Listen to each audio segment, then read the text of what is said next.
Welcome to the Occult Rejects. This episode, we got a couple of us tonight, and we might even have some rejects joining us a little bit later.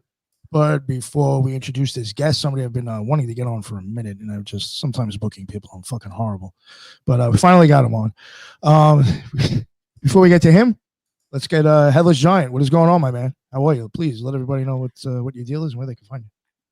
How you doing? You can find me at the Headless Giant on Twitter at the Headless Giant and on Instagram as well. And I do a show every Thursday on YouTube called Headless's Magical Mailbag, where you can send me your metaphysical slash paranormal slash weird dream experiences at the Headless Giant podcast at gmail.com. And also, we've got the trilogues coming up this Sunday with my boy Ethan Indigo and Ricardo. So check that out. Nice, you're back at that. That's awesome. Good to hear that, sir. And my man, Tyrone, what is going on? Hey, what's going on? Hey, I'm ready for today, Brad. I'm ready to see what you're going to present for us because I love gaining knowledge. Everything you can find on me is on my website, rebirthoftheword.com. I'm also a bestseller to the book Journey Through the Origins of History that can be bought on Amazon. I appreciate it, Nick. And Headless and Ethan, let's get it going, y'all. Thank you very much for joining, man. I always appreciate you here, sir. And we got Ethan Indigo. What is going on, my man? Always honored to be here and talk about interesting topics. This one, of course, is a rabbit hole I think many of us have gone into. Blatant promotion. I got Tyrone's book. Really, really great if you're watching this show, and you're gonna like it. And blatant promotion of myself too. I'll go ahead and do it. So I'm a writer, can be found on occultrejectsinstitute.org, and yeah, honored to be here. Brad, thanks for bringing it. Thank you very much, Ethan. I appreciate you joining us as always. Finally, to the guest, Brad from the Awaken podcast. Finally got you on, sir. Please let everybody know where they can find all your stuff, and maybe give people a little bit of an idea what your show's about, please. First of all, thank you guys very much for having me. I appreciate this, man. And, coming on your show in front of podcasters I haven't met before, or content creators I haven't met before, and an audience that I'm not familiar with. Thank you very much for doing this. Our mutual friend, Ry Voss, introduced, or he told me about you. And then I saw your show with Prometheus Lens last week, and it was really awesome. So I'm happy to be here. Thank you guys again for having me. You guys can find me at theawakenpodcast.com. My show is called The Awaken Podcast. And I talk about, it's funny because when I initially started my show, I didn't know what I was going to do. And I just started talking to people with paranormal, things that have happened and everything. But the first show I'd ever done was the Confessionals with Tony Merkel. And it was about the 33rd parallel. And it was like, where do you go from there? It's like you've already, kind of jumped the ranks and got to go on a big show that a lot of people were kind of lined up for. But so I didn't really know where to go with it. And then I just kind of started just talking to people. And now it's naturally leading towards spirituality, energy, frequency, vibrations, and trying to explain like where paranormal comes from and all of the mysteries of the earth. I mean, it's getting to the point where I'm actually going to places like Devil's Tower in Wyoming and different places just to saw the videos of that. That's awesome, dude. Yeah, just to get an idea for these places myself, because there's so much hidden out there in the United States. There's so many temples and dolmens and these megalithic walls and stuff all over the United States, and nobody's kind of uncovering these things and talking about them. And so my goal now is to do that, is to be the guy that talks about these places that are hidden all around the United States. So, but yeah, I talk about a little bit about everything, man. And all roads lead to Christ for me. So at pretty much every episode, it ends with me talking about Christ, which is funny because, again, I didn't start the show as a religious show at all. But when you get down the path of spirituality, paranormal, it always leads to spirituality. So. Yeah, have you ever tried dowsing before? I know a lot of these sites have some sort of energy or frequency. Have you used that technique out? So yeah, I have dowsed. I bought some dowsing rods, and it's called water witching. A lot of people use it to find water. I actually bought some with the intention of just to see if it worked. And I bought, it was like these copper ones, these ghost finding ones, you can buy online. And I didn't use them for a long time. In fact, I gave Tony Merkel a set of them as well. And again, I'd never used them, but I went out in my yard one day. We just built a house, and I tried using them because I saw this girl on Instagram who was like talking to them, and they were doing things, and I was like, oh, this is some weird stuff going on there. So I go out in my yard and just to see if I could find water with it, because I know where the pipes are buried, because again, we just built the house. And I walked across where the pipe is, and sure as crap, the the dowsing rods crossed, so it said water's there. And so I tried it a couple more times. It worked. I got my son to try it, and interesting thing, and it worked for him as well. And the interesting thing is that I stood to the left of it, or I'm sorry, to the right of it, and then I said, well, let me see if this works, and let me see if I can talk to these things. And so I said, okay, where's the water at? And it literally pointed to the left where the water was. And I was like, whoa. My son was still with me, and he goes, oh, that's demonic, dude. It's like, I was like, oh yeah, it seems like it. And so I asked it, I said, is this bad energy? And it crossed and said yes, as if it was to say yes. According to the girl from Instagram, when it crosses, it means yes.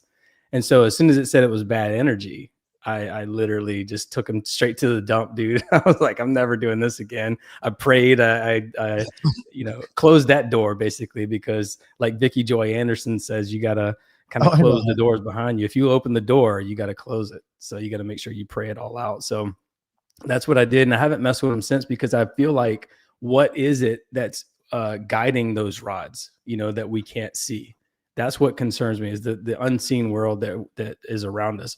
We all know that the watchers exist there in that unseen world. And that is the biggest concern for me. And that's probably where this conversation will go today, is portals, which is where I think throughout history, where these watchers have come to bring knowledge to humans. So yeah, I have tried dowsing, but I don't recommend it, because I feel like when you do stuff like that, you owe them, and they will try to come collect for, they'll send figures like the Hat Man to come collect on whatever, your soul or something. They're gonna get it back somehow in some way. So you have to be careful when you dabble in what I would consider to be necromancy and things like that, including DMT and all the ayahuasca and all this stuff. I've never tried it. I definitely want to. It seems awesome, but I'm also very cautious. Like, what are we accessing here? Is that the forbidden fruit from the tree of knowledge of good and evil? Should we stay away from that? Is that what happened initially that caused God to flood the earth? So I'm very cautious, but hey, it was a good question, man. So something that by the way, sorry, ahead, Nick. By the way, I just feel like you can sense these places yourself. You don't need any kind of interaction with any kind of tools or anything. Because when I went to Devil's Tower, I was very shaky. Not because I was scared, but because like my energy didn't align with that energy that was there.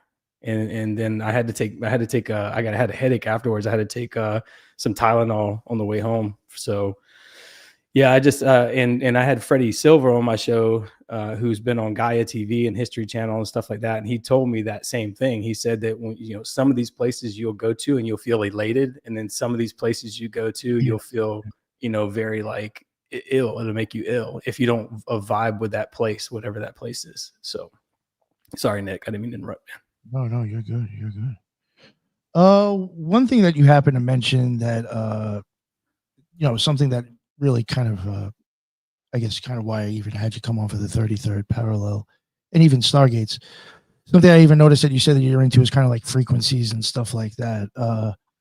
Even for myself, I've noticed, I call myself an occultist. I don't know what else, there's plenty of different names you can call yourself, something like that.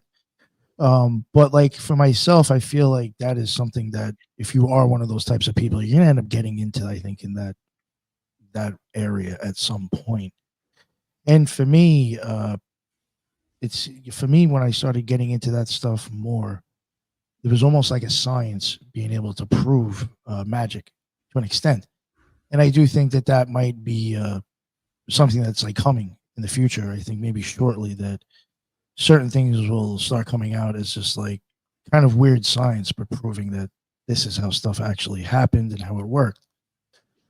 And I don't exactly know where I was going with that. Well, one thing I did want to add, and it wasn't kind of like going kind of against what you were saying with the water dowsing stuff, but I do think that because of that science that's behind some of that stuff, you know, even for myself, if I can't understand it, I'll sometimes just deem it as evil. When there's actually science that can explain it, it says I don't understand it. You know, like sometimes when the mind comes across something it doesn't understand, it will lie to it just to make it feel better. And it's always real easy to just say, well, Satan, you know, blame an invisible bad guy that doesn't really exist probably. So, you know, shit like that happens. But I guess like what I'm getting at is that I was impressed that I know like you're into that stuff because I do think it's important that I think that that's kind of like going towards the future, maybe in a way of showing science and spirituality or science and magic being mixed together.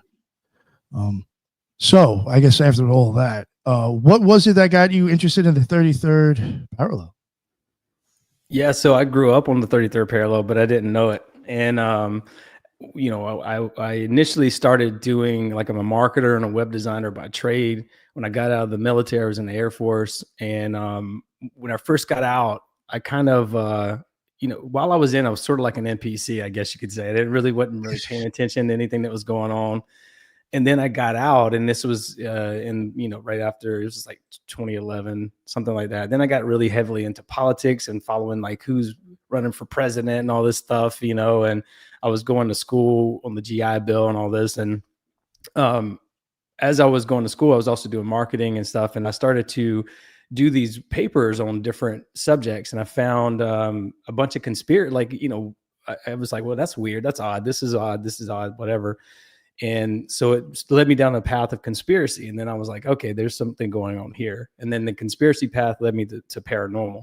And that's where I kind of discovered the 33rd parallel, was whenever I got heavily into like watching everything and consuming all types of everything concerning paranormal.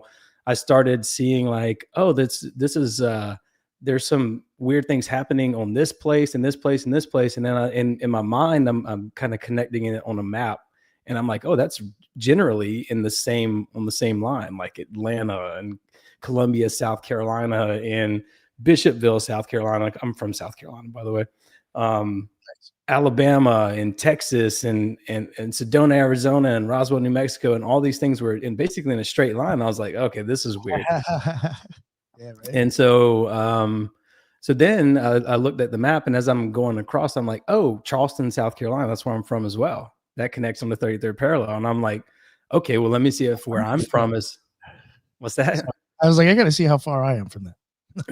So I was like, okay, let me see how far I am from the 33rd parallel. And it was like, not only were we on it, but we were like right on it, like 33.33 repeating, right? It's like smack dab in the middle of the national forest. And I'm like, okay, so this is odd, right? It's like everywhere there's a military base, everywhere there's a national forest, there's some paranormal hotspots, right? So then that took me down all these different paths. I'm like, why are these national forests? Why do they exist? Who runs them? And it turns out that it's like the Department of Interior, but it used to be like Department of Energy, right? And it's like the Department of Energy, by the way, is probably the most important appointee position in the government, I think. Like, and they're usually the last ones that are picked, which is odd. But I think that's done intentionally to kind of minimize, like, oh, they're like the what's the person who gets picked last in the draft, the NFL draft? They're like the forgotten man or whatever it is. I forgot the name of it. But there's a phrase for that, right? Right, yeah. But so anyways, Well, man, I just the DOE has such a vital role to play, and people really don't understand it if they're outside of the conspiracy circles, you know? I mean, Right. we know that it's not just about nuclear energy, it's not just about these other factors. They have a lot of really interesting secret stuff going on through the Department of Energy. Yeah, they definitely do. And the interesting thing is, like, why did they change it to Department of Interior and all this, or maybe Interior is not the word. Department. Yeah, it might be Interior. I don't remember what it was, but it's basically because Charleston, for example, is like it's on one of the biggest fault lines in the United States, and not far from that, a branch of that fault line runs right below the house I grew up at. And it just so happens also that the 33rd degree Freemason headquarters, the Scottish Rite Freemasonry, is in Charleston, right? And it's like the Supreme Court of Freemasonry there. So they basically make the laws and all this other stuff for the 33rd, or for the Freemasons. So yeah, I found out that a fault line kind of runs up right by my house too. And so again, all these little things kind of kept connecting for me. I'm like, okay, this is weird. This is weird. And then I started asking people, have you ever had any experiences? And then it turns out that, like, basically everybody in my family has had interactions with UFOs or crazy orbs, or literally everybody except for me, or that I can remember. I've recently seen something that was strange, but I don't know if it was just a light, or I don't know what it was, but yeah, everybody's had some pretty strange encounters, including my grandma. So we lived in a double wide right beside my grandma down a dirt road in the middle of the woods. My grandma died, my granddad died, so my mom and dad got the house. But before my grandma and granddad died, my grandma used to say she would go back to feed the chickens in the back, that butted up near the woods, and she would claim that she could interact with Bigfoot. She would hoot and holler at it, and it would holler back and all this stuff. And my niece, in that same location, my niece said she saw like orbs, or she called them fairies, and she's 12 now, and she saw them when she was a little bit younger. My dad had a tree stand back there where he hunt, and something was banging all over his tree stand, and he looked out, there's nothing there, and all this other stuff. So there was like a weird encounter there. My mom has had recently, she called me one night, and I have it on my camera. She called me on FaceTime, and she's like, what the hell is this? It was like 1:30 in the morning. She went out to feed the same chickens, right? Because she has the house where my grandma that my grandma used to own. And there was a UFO in the sky. But a week later, so I was like, yeah, you need to get in. That's crazy. Get the hell in. Blah, blah. So like a week and a half later, she called me. She said, you wouldn't believe this, but I saw like this cloaked entity. She said, it's like a cloaked man. Looks like kind of like the Predator. And because she was talking to a neighbor of hers that her husband had just died, my dad had just died. So they were kind of talking in between yards, consoling each other, and they both saw it. And at the same time, my mom saw hundreds of orbs flying all around the backyard. So this location where I was born and raised has had a lot of paranormal activity. But I didn't really know any of this until I was watching a paranormal documentary or something, and I saw this thing called the National UFO Reporting Center, which is nationalUFOreportingcenter.org or something like that. Turns out I'm sorry to interrupt. I actually post a report from that website every single day on my Twitter account. They actually have where you can you can see pictures, and they have videos. I post one every single day on my Twitter account. I call it just a UFO report, I guess. And it's funny that you say that. I've seen that. Yeah. Yeah. A lot of people. It's funny that Brad talks about that, because a lot of people don't know about that website, and it's really amazing. I was like, what the fuck is this? Yeah. Every single day I post a new one up, whether it's a picture or a video. But yeah, I'm sorry to interrupt, Brad. That's cool, man. Amazing that you know about that, bro.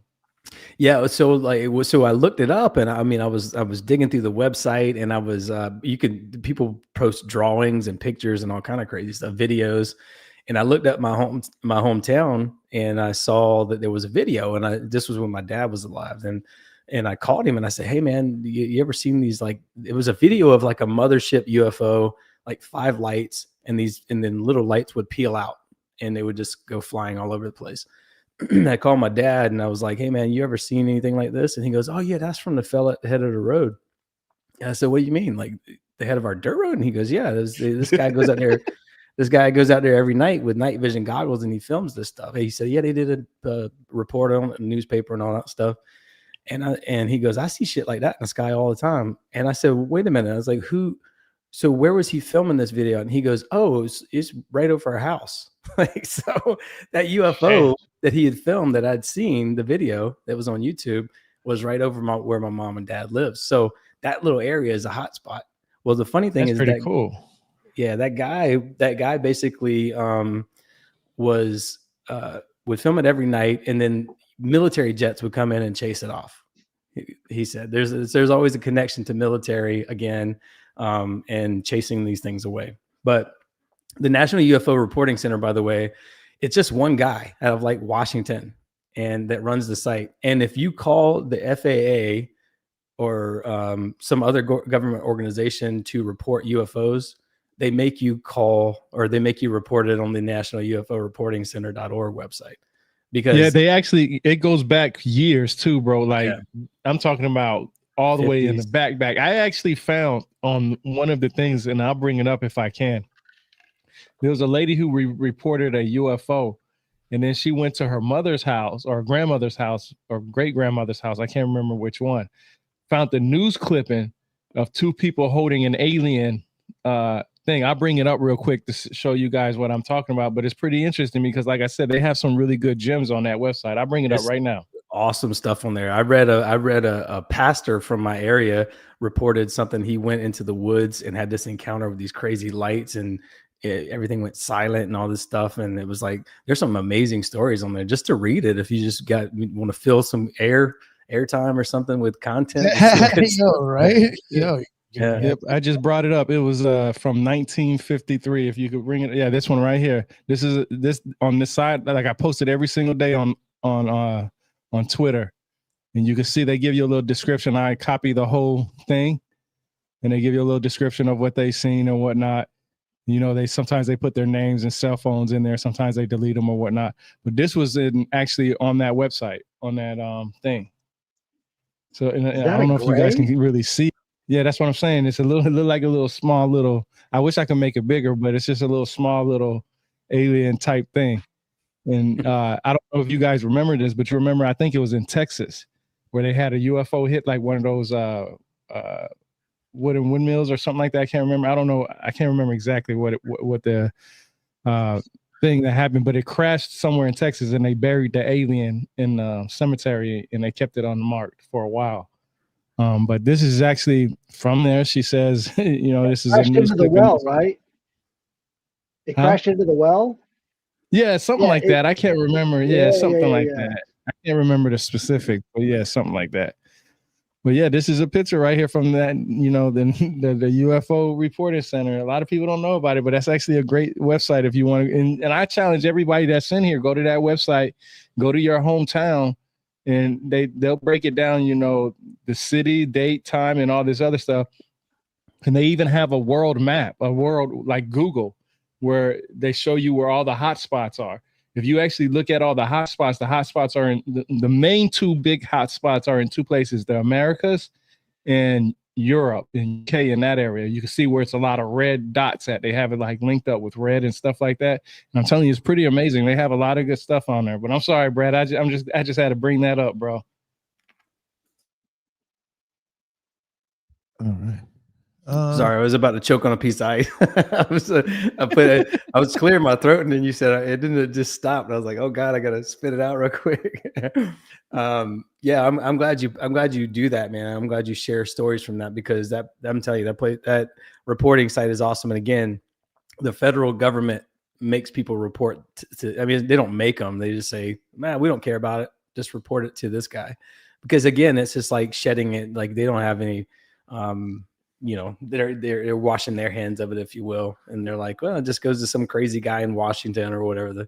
It's NF National, it's NUFO.org or something like that. NUFORC.org or something like that. Yeah, I'm about to bring up the link for them and post it on there for them real quick. Nice, thank you, sir. But apparently there's one for Bigfoot as well. I don't really get on that one that much, but there is one for Bigfoot as well. That's awesome. So. Yeah, you're crazy. Some crazy stuff, man. People will say things like, you know, and there's another place where I'm from, around that same national forest. there's like a campsite, and there's a lot coming out of that place. There's a lot of somebody said there was like a UFO landed and a entity got out, and it was glistening with diamonds and all this other stuff, and very interesting website to just browse through. And it's like normal people, because you can see it's just like normal people who report it. You know, they type it out and everything, or they write it out or sketch it out or whatever. So Now, yeah, go check it out. Brad, you're bringing up a lot of associations, and I think this goes into your main presentation on the number 33 and the 33rd parallel. I want to know what the number means to you. I don't know, man. I really don't. I see it everywhere. It must have some kind of power to it. But what I think is going on is that the number, there's a bunch of different avenues. Obviously, Christ died when he was 33. There's a whole bunch of connections there spiritually. But one of the biggest things for me that I always look at is whenever something is done, like a war is started or an assassination or anything like that, the number 33 is always involved, right? Right. And the reason I think that is because the fallen angels, there was a third of angels that fell to earth. So I think that people who worship these fallen angels are doing this as an homage to the 33% of angels that fell to earth. And it's funny, man, because like you see it in everything. It's like 33,000 emails were deleted, and they want Ukraine to become the 33rd member of NATO. And I remember seeing Mike Pence doing this thing with Tucker Carlson one time, and Mike Pence was like, we need to get 33 tanks to Ukraine, and it's like it's always the number 33, and the thing that happened in 2020, it started on 3/11. And so I think a lot of this stuff, Kennedy was assassinated on the triple overpass on the 33rd parallel in Dallas. Marilyn Monroe assassinated on the 33rd parallel as well. Kobe Bryant. So there's some strange things that happen, and it always seems to be in the name of 33 somehow, right? Oh, and so yeah. what I think numerically, three repeating, right? This third part is like the infinite part.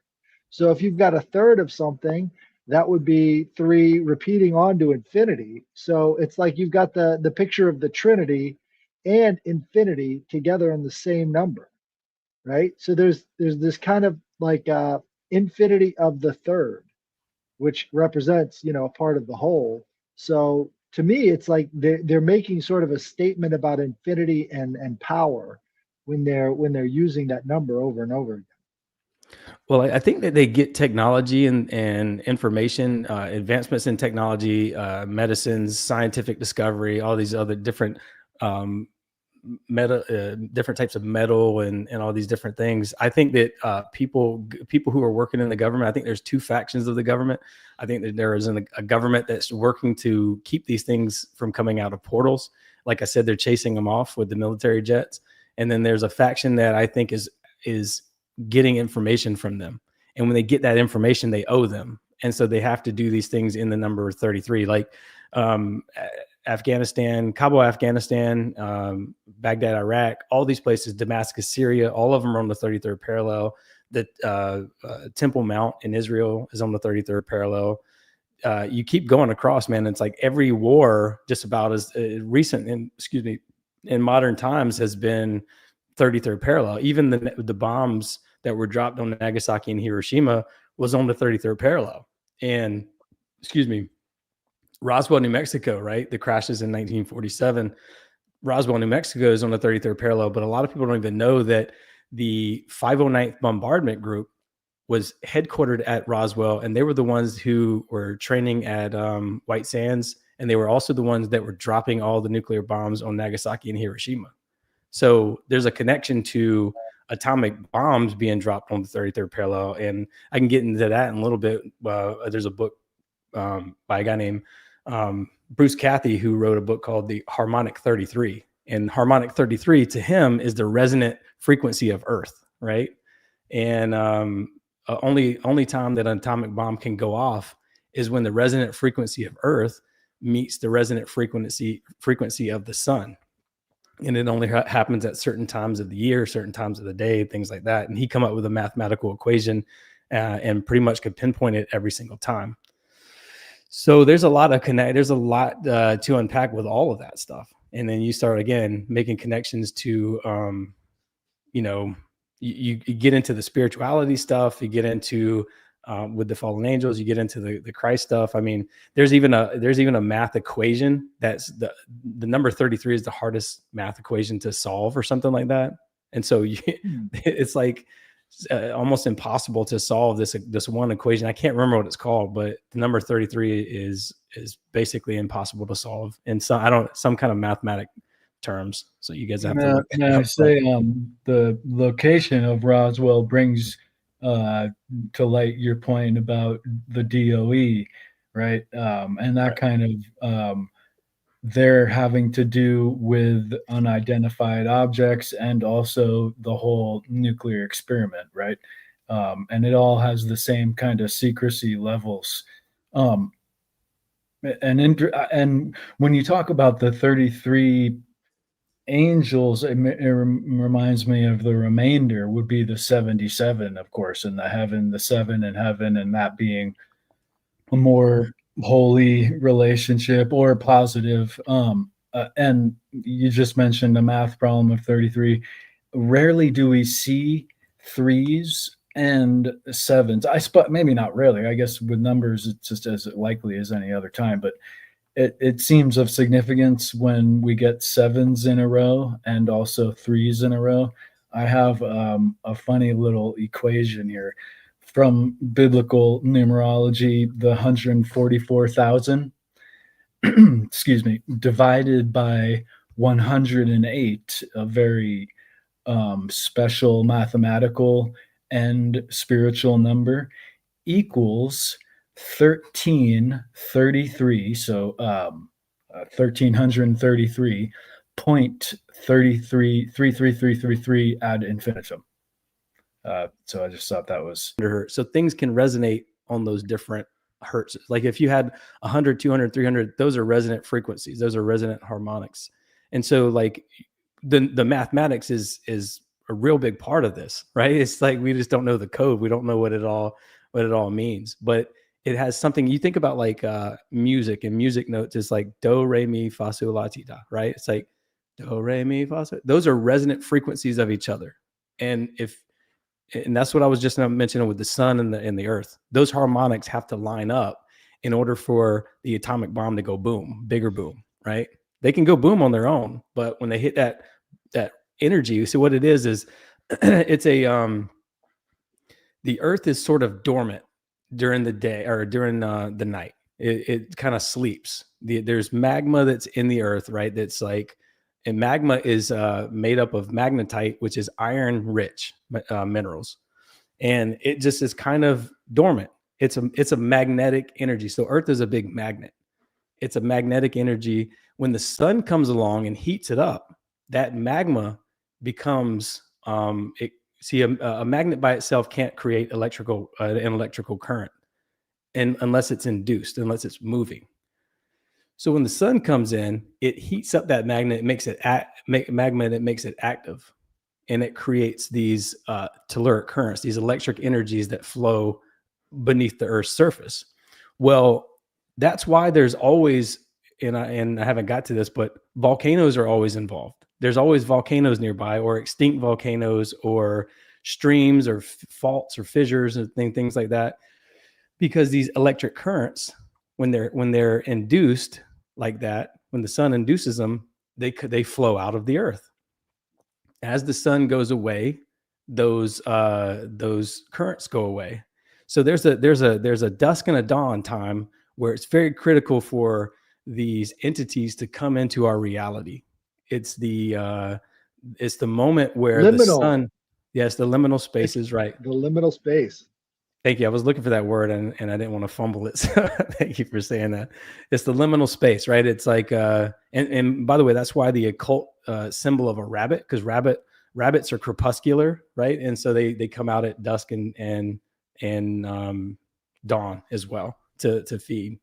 And so that's why you get a lot of like rabbit hole stuff and white rabbit, don't follow the white rabbit and all that stuff. But so, yeah, I think that we've been tricked in history. We've been tricked into creating portals. We've been like our ancestors were just kind of hanging out, minding their business. And all of a sudden these things come in through these geomagnetic hotspots of energy. And once they come in, they kind of trick people into making them think that they're angels of light or their loved ones, right? So they might say, Nick, man, I'm your granddad. I used to take you fishing on the weekends, and or your grandma cooked your favorite blueberry pie or whatever. Yeah, it tells you some story that was like kind of correct, right? Yeah. Yeah, it'll tell you something because they're watchers, they're egregores. That means that they are thought forms, they're energy, that they're dispersed energy. And Gregory is what the book of Enoch, Enoch used in the book of Enoch. So they're just watchers. They can see us, but we can't see them because we live in this little tiny sliver of electromagnetic energy called visible light, and everything else outside of that is paranormal. I mean, it's what we call paranormal, but we live in this little sliver of light that's like 0.0035% of the entire electromagnetic spectrum. So we live in this 0.0035%. That means that 99.965% of the world around us is spiritual world. So we're really the paranormal ones in this. If you want to look at it, we're very alien to the rest of the spiritual world around us. And that's why these things want to get into this vibration of energy that we're in. We're vibrating in a perfect energy of light. So what's that? Brad, think about this. It's not just about the light, because think about how much more a dog can smell than a human can. And think about how much more a fox can hear than a human can. And so we're talking about entire experiences so far outside of our imagination that other animals are experiencing right now. The mantis shrimp can see so many more colors than humans are even capable of thinking about. So, I mean, yeah, there's this huge realm outside of it. I found this interesting reference. Have you read the book by Bruce Cathy, a New Zealand airline pilot, who talks about the world grid system? He talks about this 33 world grid system. Did you want to go into that? Yeah, that's what I was just talking about with Bruce Cathy and Harmonic 33. That was the book. That was his initial book that he wrote, was about how these harmonics play a role, everything I was just talking about. And so Bruce Cathy was a New Zealand pilot, and he didn't really believe in paranormal or anything like that. But then he saw his first encounter. First thing he saw was an underwater submergible object, a USO. And he was like, well, that's a weird light. What is this? And then he kind of got with other friends of his, other pilots, and he's like, hey, have you guys seen it? And so they were like, yeah, we saw something here. And so he started sort of mapping things or charting things on a map. And he saw that they were running in a straight line. And then he became obsessed. He's like, okay, well, this is some weird paranormal type of stuff happening on this straight line. I wonder if it's a bigger system. I mean, a bigger grid. And he basically obsessed with it. He's just a normal guy. He wasn't like a mathematician or anything like that, but he obsessed over it for like 50 years and started to determine that basically the Earth everything is measured off of nautical miles instead of the miles that so everything is off. He figured out everything. He's like, something's off. And then he started adding nautical miles because he's a pilot. And then it all like connected the whole grid. And he basically could figure out where every next paranormal thing was going to happen. There's this thing called the Eltonin antenna. I don't know if you guys have ever heard of the Eltonin antenna, which is off the coast of Siberia. Allegedly, it's this antenna that's buried 3,000 feet deep. And so he was discovering more antennas around the world based off of this grid system. And he would make bets with the New Zealand president of when the next atomic bomb test was going to happen, and all these different things. And basically he started getting followed by men in black from the United States, and he was being courted by CIA and all this other stuff. And he bravely continued to write books and do all this incredible work, but he was harassed for the entire 50 years, basically, to not give up these secrets and all this other stuff. So, but what he determined, what he started seeing was like, okay, the grid exists, and so then he started looking at craters, and he was like, okay, these craters, like the Barringer crater in Arizona, is on the 33rd parallel as well. And it's a perfect circle. And he's like, all these craters around the world are perfect circles. Like, how are they perfect circles if they're flying in from outer space at an angle, right? Instead of straight down? It doesn't make any sense. And so what he determined was that maybe the electrical grid, a cataclysm blew up the electrical grid. So he thought that this electrical grid, and I think he's right, is like a subway system for UFOs. I think he's 100% right. It's electromagnetic energy that's coming out. What I just talked about, telluric currents. It's electrical currents that are coming out. And if these things are magnetic, and they're, metallic and magnetic, then they can just kind of move around. You ever seen, how when you move a magnet, it does these like weird little jolts? That's kind of what a UFO does, is these weird little sharp turns and things like that. And so basically he was right on with that. But he thinks it was a cataclysm that caused it. I think that the US government was blowing up this grid. They were dropping nuclear bombs on this grid to blow it up. And I think that these UFOs are working to repair that now. Like whenever they come into this reality, they're trying to like repair this grid system. So just like the UFOs that are over at my mom and dad's house, I think, remember I told you they always look like they're doing something. They always look busy. They don't always, they're not just sitting still and hanging out and smoking cigarettes, and not that I know of at least, but they look like they're just flying around, collecting things, abducting people, and what I think is happening is they are doing all that. And then they're being helped by some factions of the government in these deep underground military bases, which I think is a real thing. And do you believe there's some type of parasitism associated with sightings and these events having to do with these things? It's like they want you to see it, right? They're collecting something from the perception or the fear that they generate. I think there's something to the energy that they're creating, for sure. Like they're trying to generate fear with some people, but I think that they're trying to create hybrids to inhabit this earth.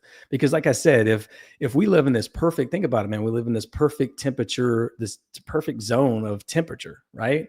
Like if we're in this perfect vibration of warmth and everything, then that means that like hell and heaven, hell is extremely cold.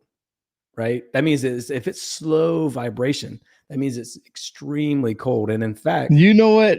I haven't heard anybody else put that like that. And I say the same thing, because if hell was supposed to be hot, you would think it would be an indication of the sun. But the God of the Bible, God in the Bible is known as a sun god. Some of them at least, because there's different ones in the Bible, of course. Yeah, light, exactly. So you would depict that and visualize that as being heat.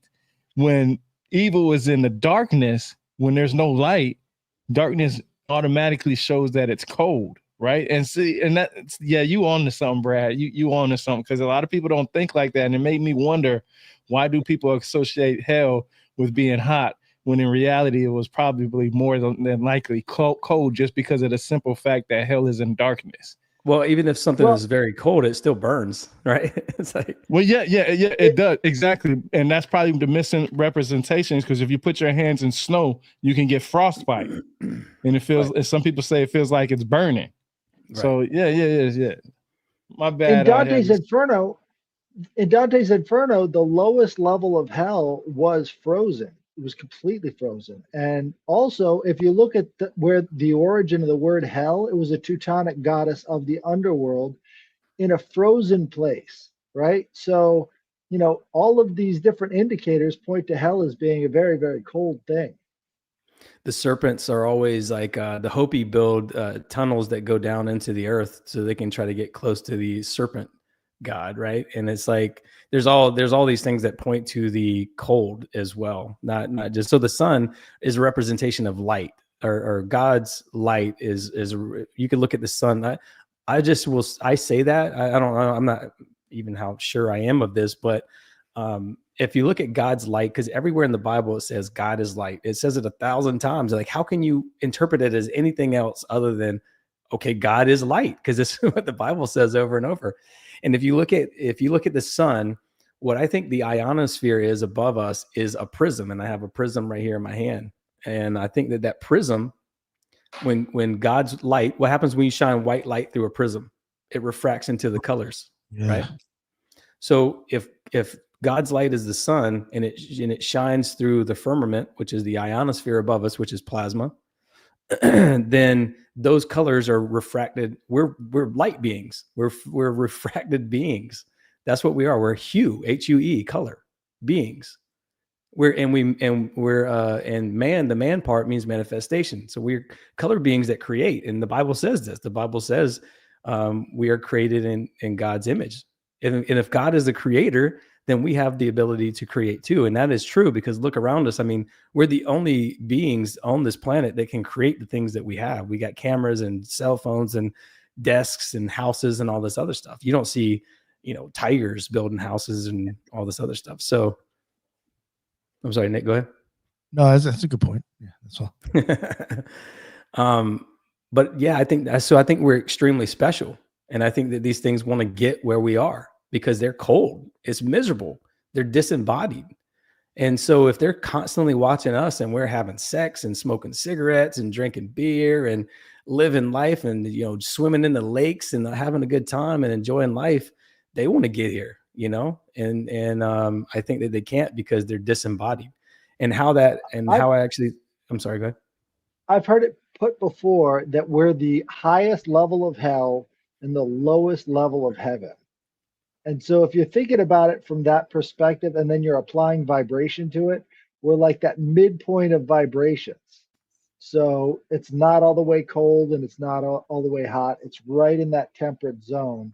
And if you think about the chances of that, it's almost incalculable that we would find that kind of zone to be living in, Yeah. And again, it's a resonant frequency. Like, when we get sick, man, I think it's because we're just not resonating with some sort of a vibration. I think that there is dis-ease in the atoms within our body. Like, if our body is made of 7 octillion atoms, they're all vibrating together, to create to materialize us. And we interact with something that is not a resonant frequency. It kind of dislodges those atoms, and it causes disease. And so I think that even illness can be explained in terms of energy and frequency, because we are energy, we are light. Like I said, when and I did a video on this on YouTube, on Instagram. So if you've seen it, I apologize for repeating it. But at the nucleus of every atom, there's these things called quarks. And when these quarks get excited, they rub together and they create a vibration. That vibration creates a frequency, right? That frequency creates a quanta of light called a photon. And a lot of photons vibrating together is what creates matter. So we are matter. We're material, right? And so these things that are trying to get in, they're ethereal. So we're material, they're ethereal. And they what a quanta is the smallest particle that butts right up to that ethereal world. Excuse me. And so I think that if they can keep us in a low vibration of anxiety, fear, and all this other stuff, they can open these doorways to access our bodies in some way, and they can sort of inhabit our bodies.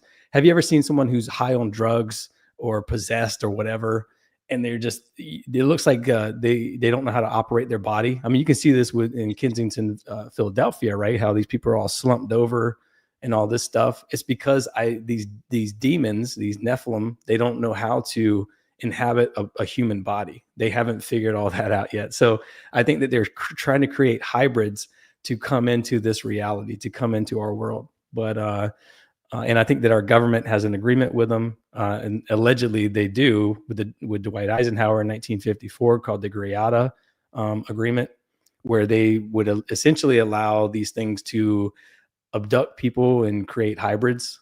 And in exchange, we got technology and all this stuff, but basically these aliens kept doing it and all this stuff. So, Brad, I think I think you really made your point on the vibrational level. If you Yeah. think about the vibrational tones of what subconscious, self-doubt, subconscious, hatred, all this stuff is sort of building up as these different fields of energy. Yeah. And based upon how they're treating other people, how they view themselves, they're almost kind of like bringing in these negative frequencies that harmonize with the same tones that they're producing. So unless Exactly. you have a certain kind of purity of mind, you're almost doomed to this constant state of cyclical destruction. And that's what happens when I grew up in a small town. That's what happens with people when they stay in this low, it's a low vibrational energy that they can't get out of. No matter, they're good people, they grew up good people, but the circumstances of the energy, that the field of energy around them keeps them in that resonant pattern. And it's almost like you'll never get out of it until you physically pick yourself up and leave and go somewhere else, and you start something new and you literally change the dial on your personal frequency to something else. It really feels Well, like that when you escape these places, so it goes to the nature of what a portal is. It's a void. It's something that's not there. You think about the Einstein-Rosen bridge. It's something that doesn't exist within space. It's that 0 point. And essentially, everybody has that 0 point within themselves, but they get to choose what energy is flowing through that point through the power of thoughts and through the yeah. power of spiritual perception. And if you're on that low vibration, stuff starts coming through that 0 point, that is not what you want in your life. Well, the 0 point, to use, just piggyback off what you're saying, like the 0 point is actually above us. It's a crack in the firmament, if you will. And so there's magnetic energies coming from the sun that interacts with the magnetic field. And there's these little points of energy. And I actually think that that's where lightning comes in. When you see lightning shooting down, lightning is plasma. And so what I think is happening is you're seeing electromagnetic waves hit the earth like an electromagnetic pulse and create these telluric currents that kind of spin up and then spin out. And again, when you're tricked into when our ancestors were tricked into building these stone temples and these passage mounds and these dolmens and all these other things, you think about everything that you see as the gateway to the gods and all this other stuff. Well, the reason they did that was because they literally thought that they could access loved ones. They thought that they were communicating with loved ones because their loved ones, Native Americans call them spirit lines, because they felt like their deceased ancestors were giving them knowledge on how to be better humans and all this other stuff. And really it was just trickster Nephilim that were just like tricking them into creating these stone circles and like Stonehenge and Avebury and all these other places. And I think at some point, God had enough of it, because this is, we talk about fallen angels mating with the daughters of men and all this stuff. And the portals were these meeting spots. So this is where people came to get knowledge from the Nephilim, from the fallen angels, right? And God had enough of it, and then basically washed them all away in the flood. And he covered all these portal areas. And a lot of these places, man, it's so weird. Like Göbekli Tepe was buried. Like a lot of people don't know that it was intentionally buried. It wasn't like buried by a flood, but that was intentionally buried. Stonehenge was knocked down at some point. Somebody rebuilt it, or they rebuilt parts of it. So a lot of these places were intentionally destroyed. And I think that there are still things going on. Wars are created to intentionally destroy these portals as well. I think that there's an invisible war going on that we don't know about against these things, basically. And I think because again, every war that in the Middle East over the last 30 years has been on the 33rd parallel, which is the 33rd parallel is just it's a ley line. It's just and a ley line is just an invisible path of energy. And well, I think that's where the telluric currents kind of spin. But there is a certain type of trickster energy that is associated with these sites, especially along mound sites and everything else. Like they're throwing up images that are not real or not true. But I don't think that's actually the end of the story, right? Like you'll get a lot of trickster energy at these places, but I think the goal is to try and achieve some sort of initiation. a lot of these sites were around that idea, especially gods like Pan, right? So Pan represents panic, right? So being in the woods in the middle of the night induces this panic. And in being in that panic mode, you have to be able to move through it to understand the knowledge or the totality of the system. And I think far too many times people get hung up on this first stage, which is, hey, this is terrifying. The second stage is, how are you a hero? How do you face the danger? How do you get through that? And that's what I think a lot of people are missing out on, is because they end up running away instead of facing what should be obviously a test, because this liminal space, like you're talking about with the dawn and the dusk, this has everything to do with how they practice these pagan cultures. Is they looked for these signs and they understood what was a trick and what wasn't. This was the wisdom that was required to move through. But we don't have that anymore. These liminal events in our lives aren't based around the earth and the natural cycles. The natural cycles give you the indicators that allow you to become more human through these spiritual experiences. Yeah, we don't have to access none of this stuff. We have all of the tools available that God gave us already, you know. But you know, when the earth lines up with the sun and creates, so basically what happens is the sun comes in and it heats up the atmosphere, right? Because all the ionosphere is just a soup of ions. That's all it is. And it comes in and it heats up the atmosphere, and it creates a noble gas. And typically the noble gas is blue, purple, red, the stuff we see in the sky. Blue, and they all signify a certain type of noble gas, which is like xenon or something like that, or, you know, pick your noble gas. It just depends on where the area is at that it's electrifying, if you will. The sun basically electrifies the ionosphere. So if these things, in my opinion, these things exist in the ether, which is sort of outside of our perception, right? But we kind of exist in this plasma-like state. It's almost like an electromagnetic frequency is like the zipper of our reality, and we're kind of contained in this plasma. And when the sun comes out, it disperses this plasma. And when the sun goes away, those liminal spaces, when the sun starts to drift away, what happens is this plasma starts to reform. And this is the moment where these energies can attach themselves onto the ions and create these little things called complex plasmas. These little things called complex plasmas kind of flow around. You've seen the jellyfish UAP with Jeremy Corbell. That's what a complex plasma is. It's flying around. It's invisible. We can't see it. So what happens is this thing is looking for electrical currents to interact with, so it can turn into a plasmoid, which is a plasmatoroid.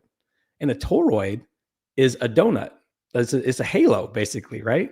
So then it gets into like, are we talking about, this is where maybe this is why people think that angels have halos and all this other stuff, is because there's a guy named Winston Bostic who did a study on magnetic fields. He was doing a study on magnetic fields, and then he just started playing around with plasma, shooting plasma in these magnetic fields. And he started noticing that these things, it was creating little sparkles, little donuts. And so he was like, well, what in the world? So he started shooting a bunch of them at each other and doing all these different experiments. And he discovered that they were creating little orbs of light. And so he was basically discovering what I'm talking about. This is how these things come into our existence. This is how they come into our reality. They, so if they're flying around, their complex plasma, they all intelligently collect together, and there's an entity that controls. There's like a smart. These things are non-linear. They're intelligent. They're just pure intelligence, which is why the government calls them non-human intelligence, because it's just intelligence. They're not human. It's just pure intelligence. And that's where these things exist at, is in this intelligent etheric world.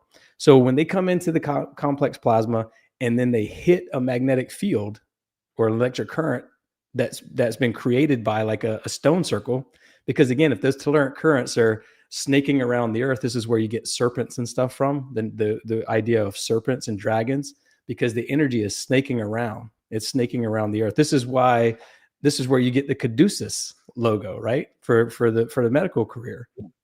This is where the idea for snakes come from, on that logo, because Arthur and Merlin and all these other wizards were using these magnetic portals as healing places and all this other stuff. So, but yeah, these things come in, they hit a magnetic field, they turn into a toroid. Multiple of them hit, they turn into a ball of light, and that ball of light just kind of flies around. It's a electromagnetic ball of light. They're orbs. People call them ball lightning or whatever you want to call them. That's all they are. They're orbs and ball lightning. And they fly around and they look for other ions to morph them into some sort of a cryptid or an alien or whatever. So that's why when you have a Yeti, right, in the snow, because this ball of energy connects to the deceased or the putrefied remains of animals that died in the snow. So you're going to have like what looks like a Yeti. It's same in the swamp. That's why these things smell terrible. That's why they look like different types of animals. That's why cryptids always have, Bigfoot always has a different look according to everybody, explains it in a different way. But what happens is this ball of energy is flying around. It hits a packet of putrefied ions and it just kind of forms into something real quick. And so that's just how they come into our reality. It sounds kind of far-fetched, but I think this is exactly what's happening.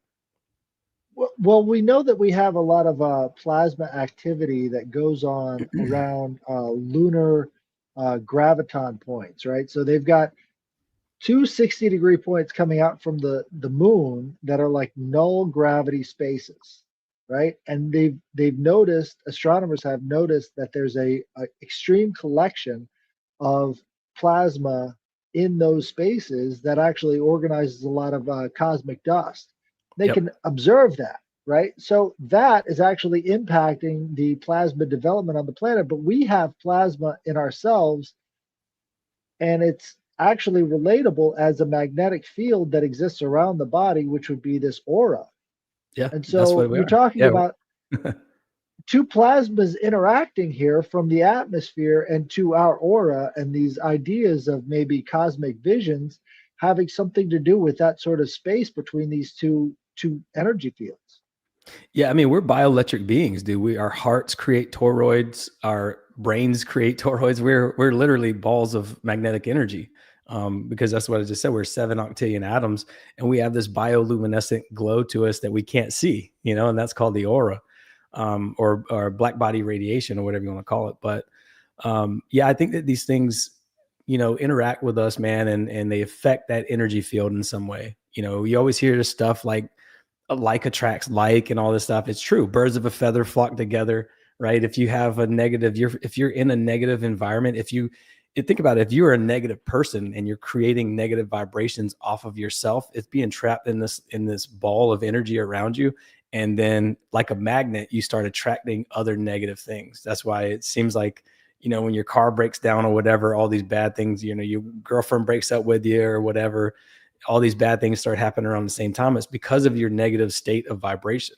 And they try to purposely keep us in that negative state, man. They want to, so, fear is this frequency of less than 18 hertz. Okay. Anything less than 18 hertz is fear. It's like a fear induced. Tigers growl at 4 hertz, for example.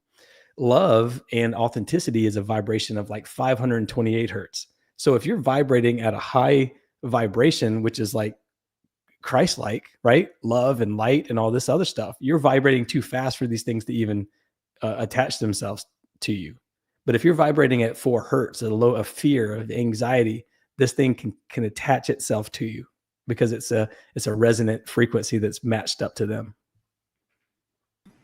Brad, I'm sorry. Don't mean to interrupt, but I was going to build upon what you had said about the crepuscular moments in the day, dusk and dawn. And wanted to insert was that dusk and dawn have the exact ratio of red, blue, and green light to turn on the pineal and turn it off. And so when you do see sunset and sunrise, your pineal is reactive at that point to either turn on or turn off. And one of the main things is that and I'm sure everybody here knows, the pineal sits suspended in cerebral spinal fluid. And it is thought that a lot of the proteins that exist in the cerebral spinal fluid are influenced by biochemical signals that are received from the body, out of the body, and so forth. And then it just like reinforces all of the activation, deactivation of the pineal. But one of the things that also that you had mentioned to build upon that as well is that not only does it tell you to turn on and turn off, but the cerebral spinal fluid and the pineal are tightly linked to esoteric concepts. Being aware of, like, the God concept or anything outside of ourselves or the paranormal or anything like that. So I just wanted to build upon that. Yeah, you're 100% right. Giant, you were just Headless Giant. You were just, I'm sorry, what's your first name again? Headless Giant. I was waiting for that. So I was like, let's see this one. What you were saying about the dust, right? About the space dust. So that's what it is. They attach themselves to like space dust, and that's what we are. We have dust flying around us all the time as well. And if you look at dust, right, they have. If you look at the different shapes of the dust, you will see platonic solids. It's usually like tic tac shapes, squares. And what do we always see with paranormal or like with orbs? The inside of an orb, you'll see a square or you see a tic tac shape or whatever. And that's because that's what these things have attached themselves to. They attach themselves to a speck of dust. Usually that dust is like shape of a grain of rice or a square, like I said, like a cube, and then it grows from there, and then it has all this energy field around it. So, sorry, I didn't mean to just ignore what you said. Yeah. I heard what you said. I would just, before I lost my thought on the platonic solids, I didn't want to forget to say that. Right. No, it's like a static electric neural network. So if you can imagine static electricity in a zero-G environment, and it's connecting all these different grains of dust in magnetic fields, that's what this sort of plasma in outer space creating order really looks like. It's a static electric neural network. And changes shape regularly, and it has these changes within it that reflect the idea of consciousness. You mentioned in space, there's these, I think what you were referring to is the Kordalutsky clouds. And these Kordalutsky clouds are these giant plasma cloud-like thing blobs in between Earth and the sun. And what they're discovering is that these things are nonlinear, which means you can't predict them. And so in short, they're supercomputers. And so when you start getting into like AI and all this stuff, this is where the idea of supercomputers come from, because linearity is like a typical program for linearity is if this, then that, and then that repeats. And you can kind of chart it going straight up. Well, nonlinear is chaotic. And actually, that's what an atom looks like. You see the electron doesn't just flow around the atom like a circle, right? Like a 2D model that we've seen in science class. It actually flows like cloud. It creates an electron cloud. It flows chaotically, and it's like all over the place. It looks like this is just going chaotically. And that is what essentially that's what we are too. We're chaotic, nonlinear beings. So that's why when you go to work every day and you're trapped in this fucking terrible 9-to-5 job where you got to look at a damn you screen and you got to listen to this, like repeat it over and over. That's a trap, in my opinion, because our energy has been trapped into this field of something that you'll never get out of. And when you escape that, when you go and you create something on your own, because we are creators, then the world opens up around you and it feels like you are a true free being, no matter what you're doing. But that's because at our core, the electrons that make us up are nonlinear, they're chaotic. And so every moment is a new now. Every single second, every split second is a new now, and a different reality can occur any second. You create something, or you decide to do this, and you're going to shift to a new timeline, and then continue shifting to a new timeline based off of every single decision that you make. Doing this show shifted me to a different timeline, or whatever the case is. So that's what nonlinearity is with these supercomputer plasma clouds, complex plasma clouds that are called the Kordalutsky clouds.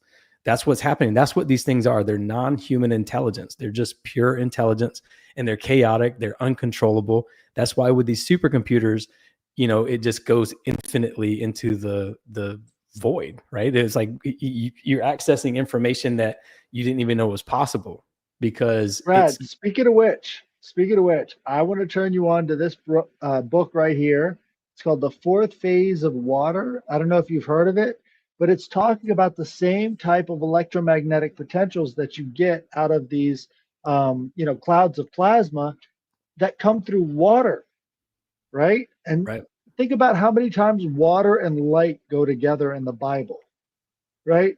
It's always the water and the light. And so there's something to the ability for structuring water that really, speaks to the soul.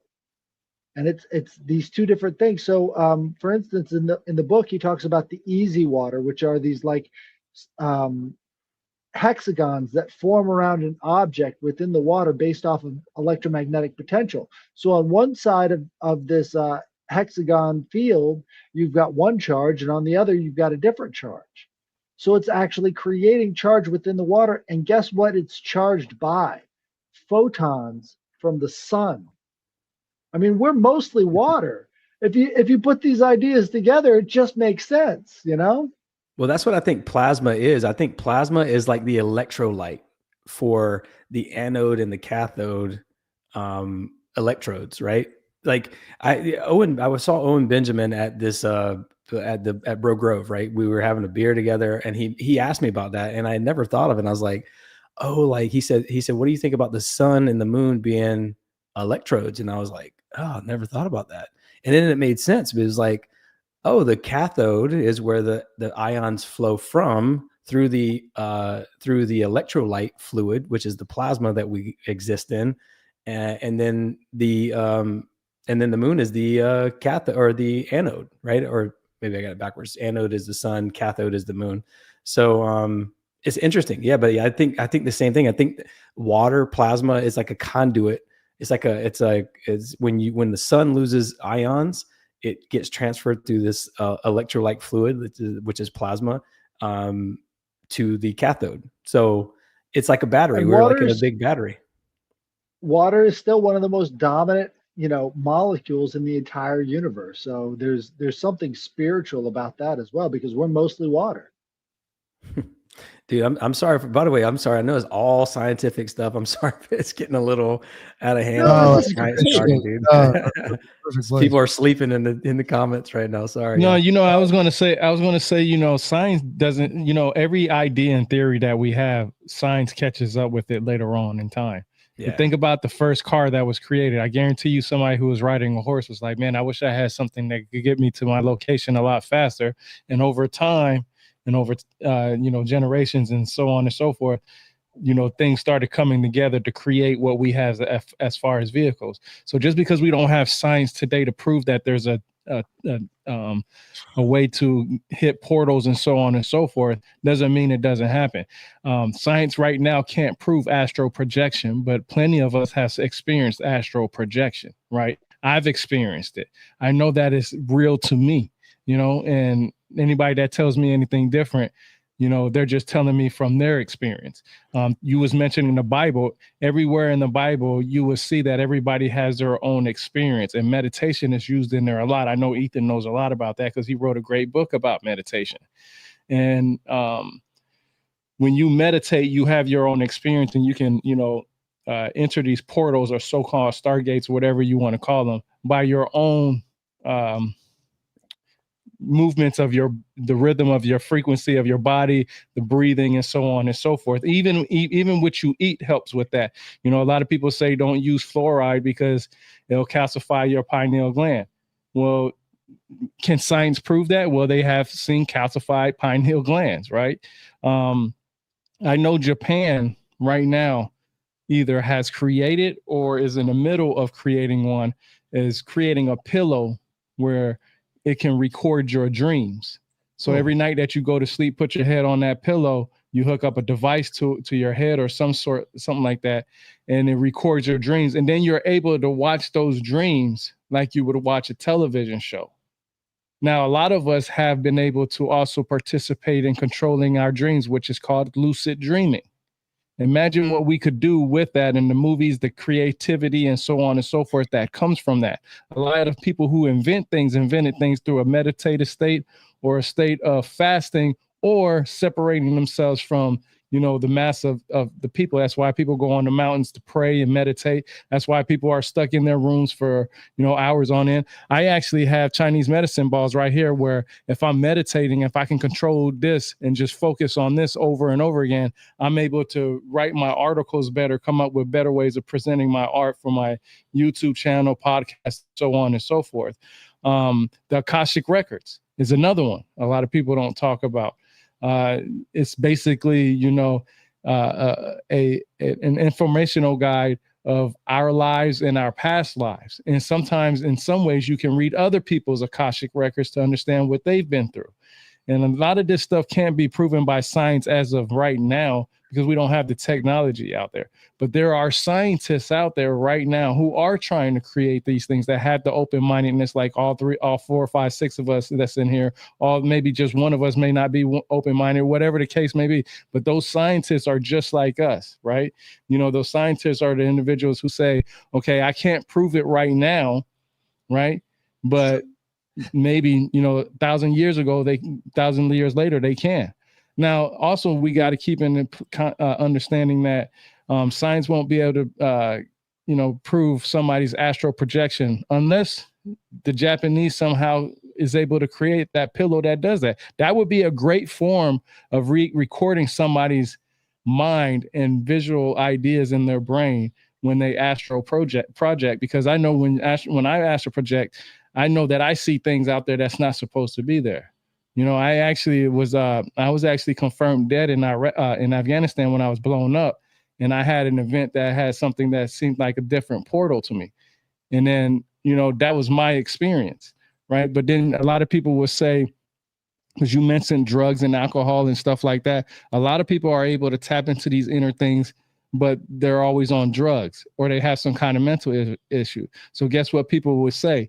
Or they don't want to believe that person because they have something mentally wrong. If I tell people my stories, the first thing they're going to just say is, all that dude was in Afghanistan, guy his head blown up. You can't believe a word he says, right? That's what people will say because of the simple fact that it doesn't make sense to them. There's this Arabic proverb out there that I was reading. It's saying out there, it says, nobody actually wants to die.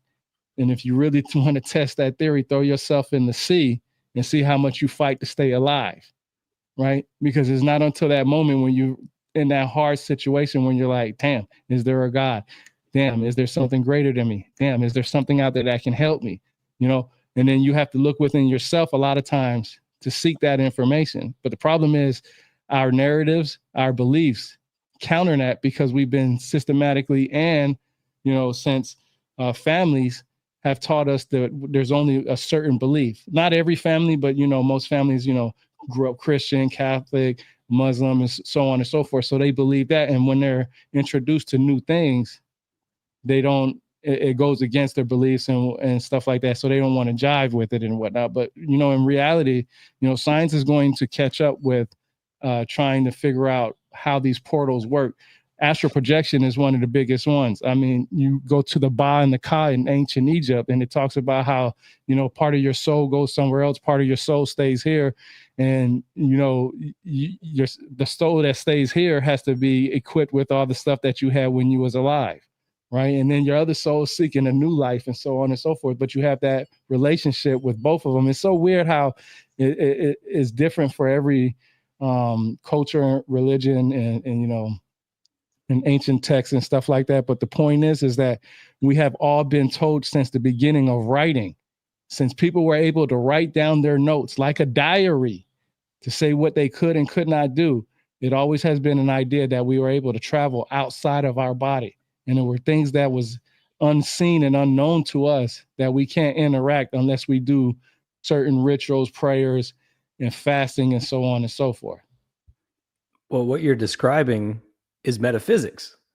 It used to be that physics was metaphysics until the General Education Board came along in the early 1900s and basically got rid of the talk of anything metaphysical. And it would just be, that's where science was born, was in the early 1900s by the Rockefellers and the General Education Board. This is when Einstein came into existence and all this other stuff, right?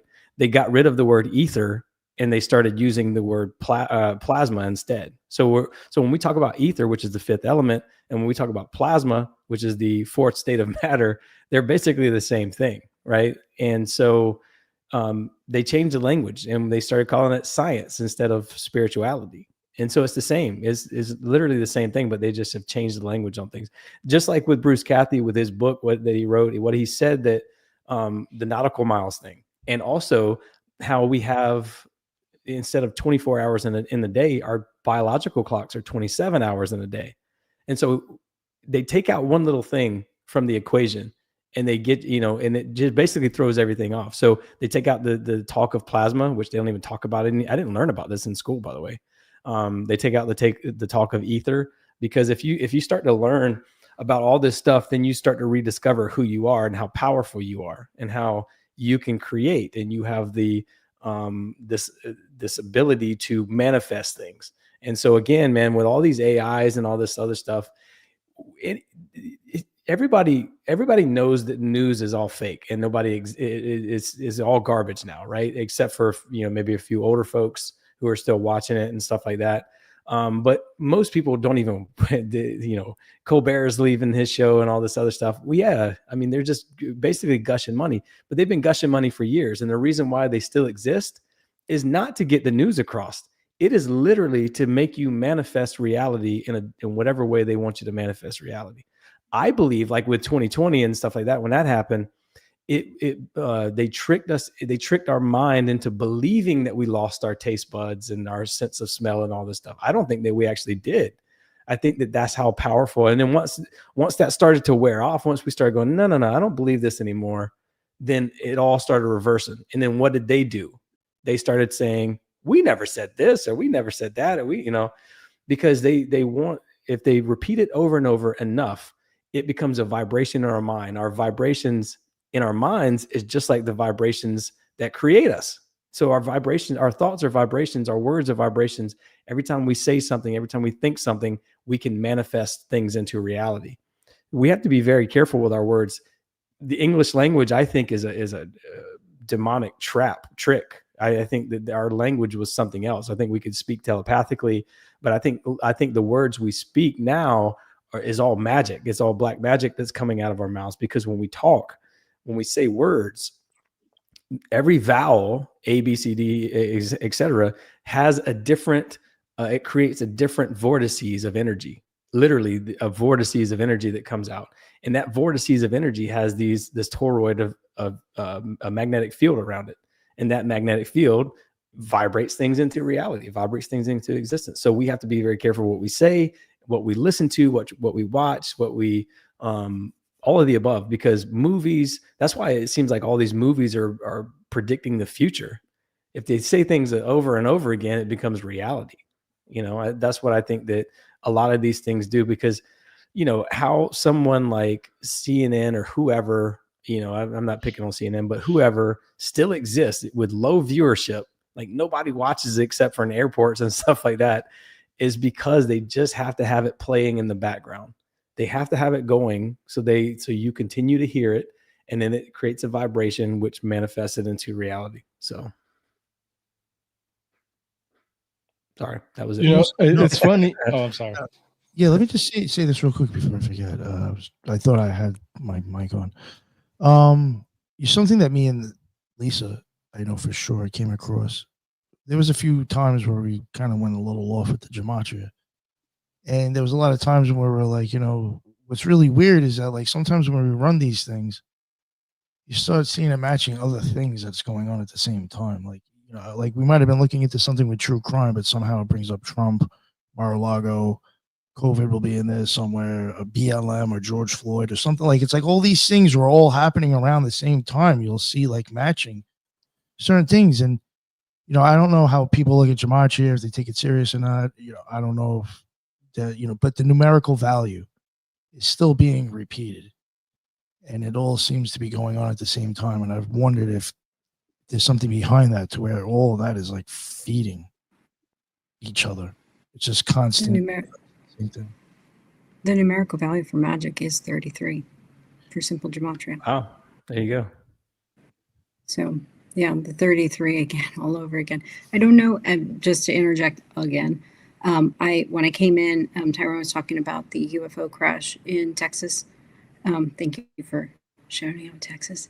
And Tyrone, if I repeat what you said, but that it happened on the 33rd parallel there in Texas, the crash. And not only did it happen on the 33rd parallel, it's like 33 degrees, 03 asterisk, and then 03 double asterisk or whatever. So it's like repeating threes. And another interesting part of that location is where the super collider was going to be built by Waxahachie. And that is where the original CERN, or so to speak, was going to be built in that adjacent area. Not exactly 33, but I think it was 32 or something, but it was just south of that Aurora incident. And then one of the, I guess, interesting things is that, so it wasn't built there, but we did get somewhat of a particle collider, large hadron particle accelerator collider in Fermilab in Chicago, and the not the latitude but the longitude is 88. And so of course if you divide, the 8.5, you have the threes mirroring each other, which I thought was very interesting because the guy who was named after actually worked with Oppenheimer at the atomic testing there in Los Alamos. But I believe Los Alamos, it was like north of that or something, northwest of Los Alamos, and it was on the 33, like near Truth and Consequences, if you drive through that area. And the other thing that Nick and I kind of found out was that the guy from the Doors, Jim Morrison, drove through there when he was 3 years old and had an experience with that at the 33 parallel at the age of 3, and then goes on to be, Jim Morrison. So definitely that has a lot of symbology. I wanted just to kind of reiterate all of that as well. Some of the people don't understand this. So I think that charismatic people are born on energy pathways, like superstars and stuff like that. Every single, if I name somebody, I'll just name a few people, and all of them are born on the 33rd parallel. It'll blow your mind. Bear Bryant, if you're a college football fan, he was born right next to Johnny Cash in the town over from Johnny Cash in a small town in Alabama. Both of them 33rd parallel. Hank Aaron, Hulk Hogan, Oprah, Kanye West, Marilyn Monroe. Literally, you go through the list of everybody who's a who's who in Hollywood or music. Almost always were born on some sort of an energy pathway, some sort of a ley line, including Michael Jackson, who was like born on, I believe, like the 42nd, which is another hot spot of like another parallel that's a hot spot. But most of them were born on, I mean, literally, dude, you could BB King and Jim Henson and, all these famous writers and, all these famous authors and all these famous, everybody seems to be the who's who of everybody. Martin Luther King Jr. and Rosa Parks, and everybody came from this same line. And so it's very interesting that there's an energy that comes out. Now, even the hometown I grew up in, you'd be surprised to find out that there's been almost 20, I said 10 before, but I think it's almost 20 NFL players come out of our hometown. And the chances of that are extremely rare. And we've also had people come from our area like Charlemagne the God and all these other people that are from the same small little town region that I'm from. Literally, Charlemagne grew up like 10 minutes away from me. So it's a 33rd parallel as well. So there's something to that. There's something about people being born. Elvis was born on the 33rd parallel. And he, and he had many interactions. Yeah. What's that? Well, I was going to say too, there's other, and it's not, and the weird thing is that there's always multiple towns and multiple high schools and multiple regions where these people, these super famous people come from. And I talked about this with Cosmic Peach before as well, where it seems very improbable, like Forrest Whitaker and Matthew McConaughey came from the same exact town, right? Or like just a couple of people from The Office went to high school together, and now they're going, they like Jim and Ryan from The Office. They went to high school together, and Kevin and the Rididoo guy, whatever his name is, Andy, they both went to high school together as well, right? And it's like, it's so weird how the energy, I don't know how to explain it, but it's like they're grown in these little hot spots or these little areas. And another thing that's weird, man, is like I went to Wyoming a couple weeks ago, right? Got all the way out, like it's 2,500 miles away from where I live in South Carolina. Get there, I get to a rodeo, and I'm leaving the rodeo, and I run into my neighbor, who is my neighbor from where I live now. And it's like, how does energies swear? Every time I go somewhere, I used to be stationed in Turkey when I was in the military, and I went to this place that was like in the middle of nowhere, is a beach, and ran into this girl that I grew up in my hometown. So it's like something about energies that they can either affect you positively or they can affect you negatively as well. There's been, I in my hometown, in my area, I can't even describe how many people I've lost. I lost 4 of my best friends to freak different accidents and things. 4 of my best friends. That's like, like all these are like brothers I grew up with, and ex-girlfriends, and over. And it's just like this death, this dark cloud of death, of like nonstop people dying. And I want to say hundreds of people that I know personally that died young, that died from freak accidents, that died from car accidents, that died from falling off the roofs or getting electrocuted or whatever. So I think that these, just like with the portal locations, the energies can resonate different for people. They can either have this charismatic effect where you can kind of sort of become popular or famous or whatever. And they can also have this negative effect where it becomes like, very draining and, hurt, frequent. You don't resonate with it on a frequency level. So there's something to be said about all that, the gematria, the locations of the 33rd parallel. Like there's all kind of other spots that I didn't even mention that are on the 33rd parallel, like the Catalina Islands, Lookout Mountain, Sedona Vortex, the place where Travis Walton was abducted, which is the Sitgreaves National Forest in Arizona. The Goldstone Observatory, it's kind of like which is the Earth to Space Communications Center, which was featured on Close Encounters of the Third Kind. That, by the way, they showed a bunch of 33 numbers on there as well on that movie, but that's sort of near the 33rd. It's like 34th or something like that. They got, the White Sands National Forest. That whole area is just loaded with like giants' footprints and all kind of other crazy things. Poverty Point, Louisiana. Greenville, Mississippi with the Winterville Mounds. You got Moundville, Alabama, which is obviously a bunch of mounds as well. So on and on, man. You can go across the nation. Disneyland in Anaheim, that's on the 33rd, and then there's Club 33, right? So the Bermuda Triangle is 33rd parallel, and all of these things, what they all have in common, I just mentioned with Bermuda Triangle. Bermuda Triangle, the island of Bermuda is a volcanic seamount, and so it's an extinct volcano.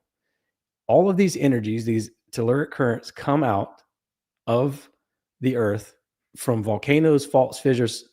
Anytime you can put a stone circle near flowing water in the mountains and create a portal. I don't recommend it because it's necromancy and it's against it in the Bible, but I was telling Doc from Prometheus Lens about that, and he was like, holy crap, dude, we had this crazy encounter, and it was by the water. Well, what does water create? Flowing water creates an electric current. That's why they when, it doesn't create it directly. There has to be some things involved. But like with turbines, for example, for dams, the water falls down and it turns the electromagnet. The electromagnet creates electricity. So whenever that electricity is flowing, that's when these things want to come into, and they want to hit these little areas and come into existence. So there's a lot to it, man. The easy zones themselves, which form around everything that is, hydrophilic, actually create those, electrically charged fields. So there is a massive amount of electrical charge that happens. Have you ever seen the water test where they're dripping a drop through one, I think it's an anode, and then because the water is moving through these different fields of electromagnetic energy, you can complete a spark gap just by drips of water. So there is an electrical potential from flowing water directly by itself, but it's even more so when you've got water being hit by the sun. So that's how it charges up even more. Yep, I agree. So yeah, there's a lot to be said about all this stuff, man. I just think that the worship of serpents and all this stuff comes from the idea of energy that's flowing along the earth. That's where it all comes from. So all serpent, everything, serpent deities, all this other stuff, that's where it comes from. That's why when we think of reptilians, that's why we think of like Nephilim and all this stuff, is because that's what they are. They're energy. It's this disembodied energy. And dude, with AI, man, again, what I was just telling you, how we manifest, not to take this into an AI conversation, but I just want to warn people that they created almost like a trinity for AI. They built the brain, or, with this project Stargate project, they built the brain, these data centers, right? So humans programmed the AI, which is basically just if this, then that language. And then we sourced it. We give it all of our data, all of our energy. So it's learning everything about us. So we're giving it information. We're teaching it how to be human. So then they build this big digital brain with this Stargate project, basically a neural network, right, that we're creating. And then the most important thing is the egregore that inhabits this digital body. We're creating that as well. So we can unplug from all this anytime we want. And what I say by we're creating this, an egregore is a thought form. Christmas can be an egregore, or Christmas is an egregore in a way. Valentine's Day, Mother's Day is an egregore. Anything that the collective consciousness comes together and creates an energy field of, whether it's positive or negative, is an egregore. And again, that egregore is always, it exists. There's an egregore around us all the time. Every time we yell, every time we fight with our family, whatever, we're creating these little egregores. Now, some of them, without the collective consciousness coming together to build it, they won't exist very long. They'll just kind of disperse. So when Peter Thiel and whoever else gets on TV and they talk about AI is going to be this and AI is going to be that, they're trying to get us to believe that that's going to happen.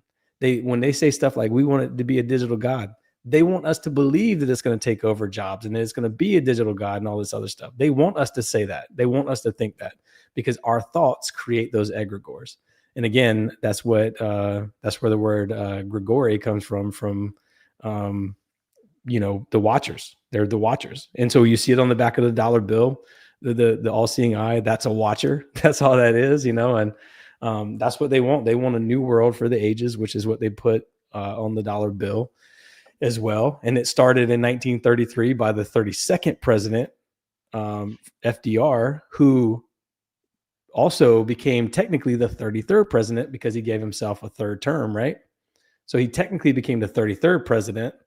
But Truman was the, on paper, 33rd president. So there's a lot to unpack with all that, I know, but it's like, it takes us down a different rabbit hole, but there's a lot to the number. And for, by the way, I think FDR was a Freemason.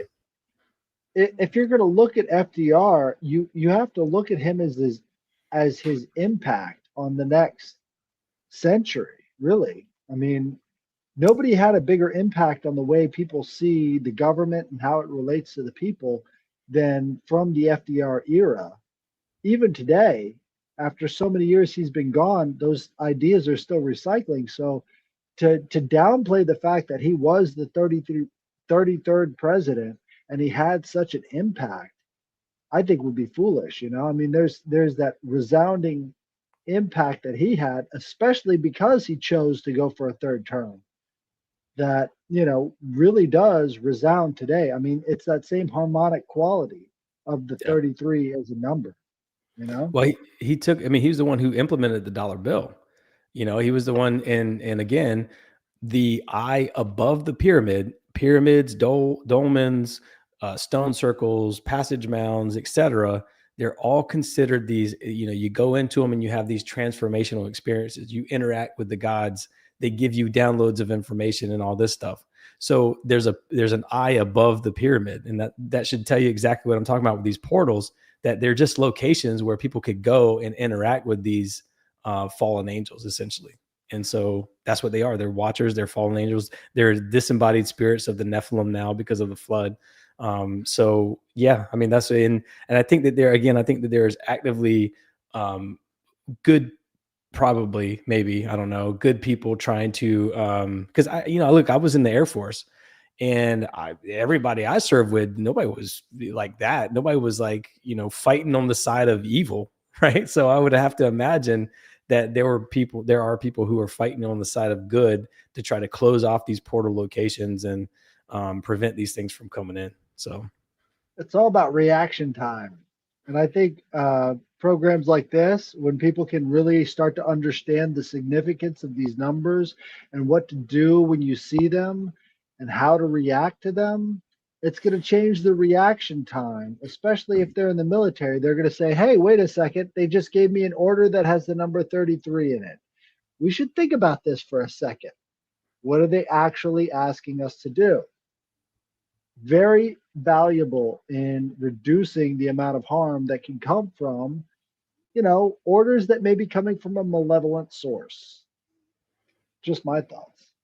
yes, very, very much so. Just think of, like, again, do, re, mi, fa, sol, la, ti, like that.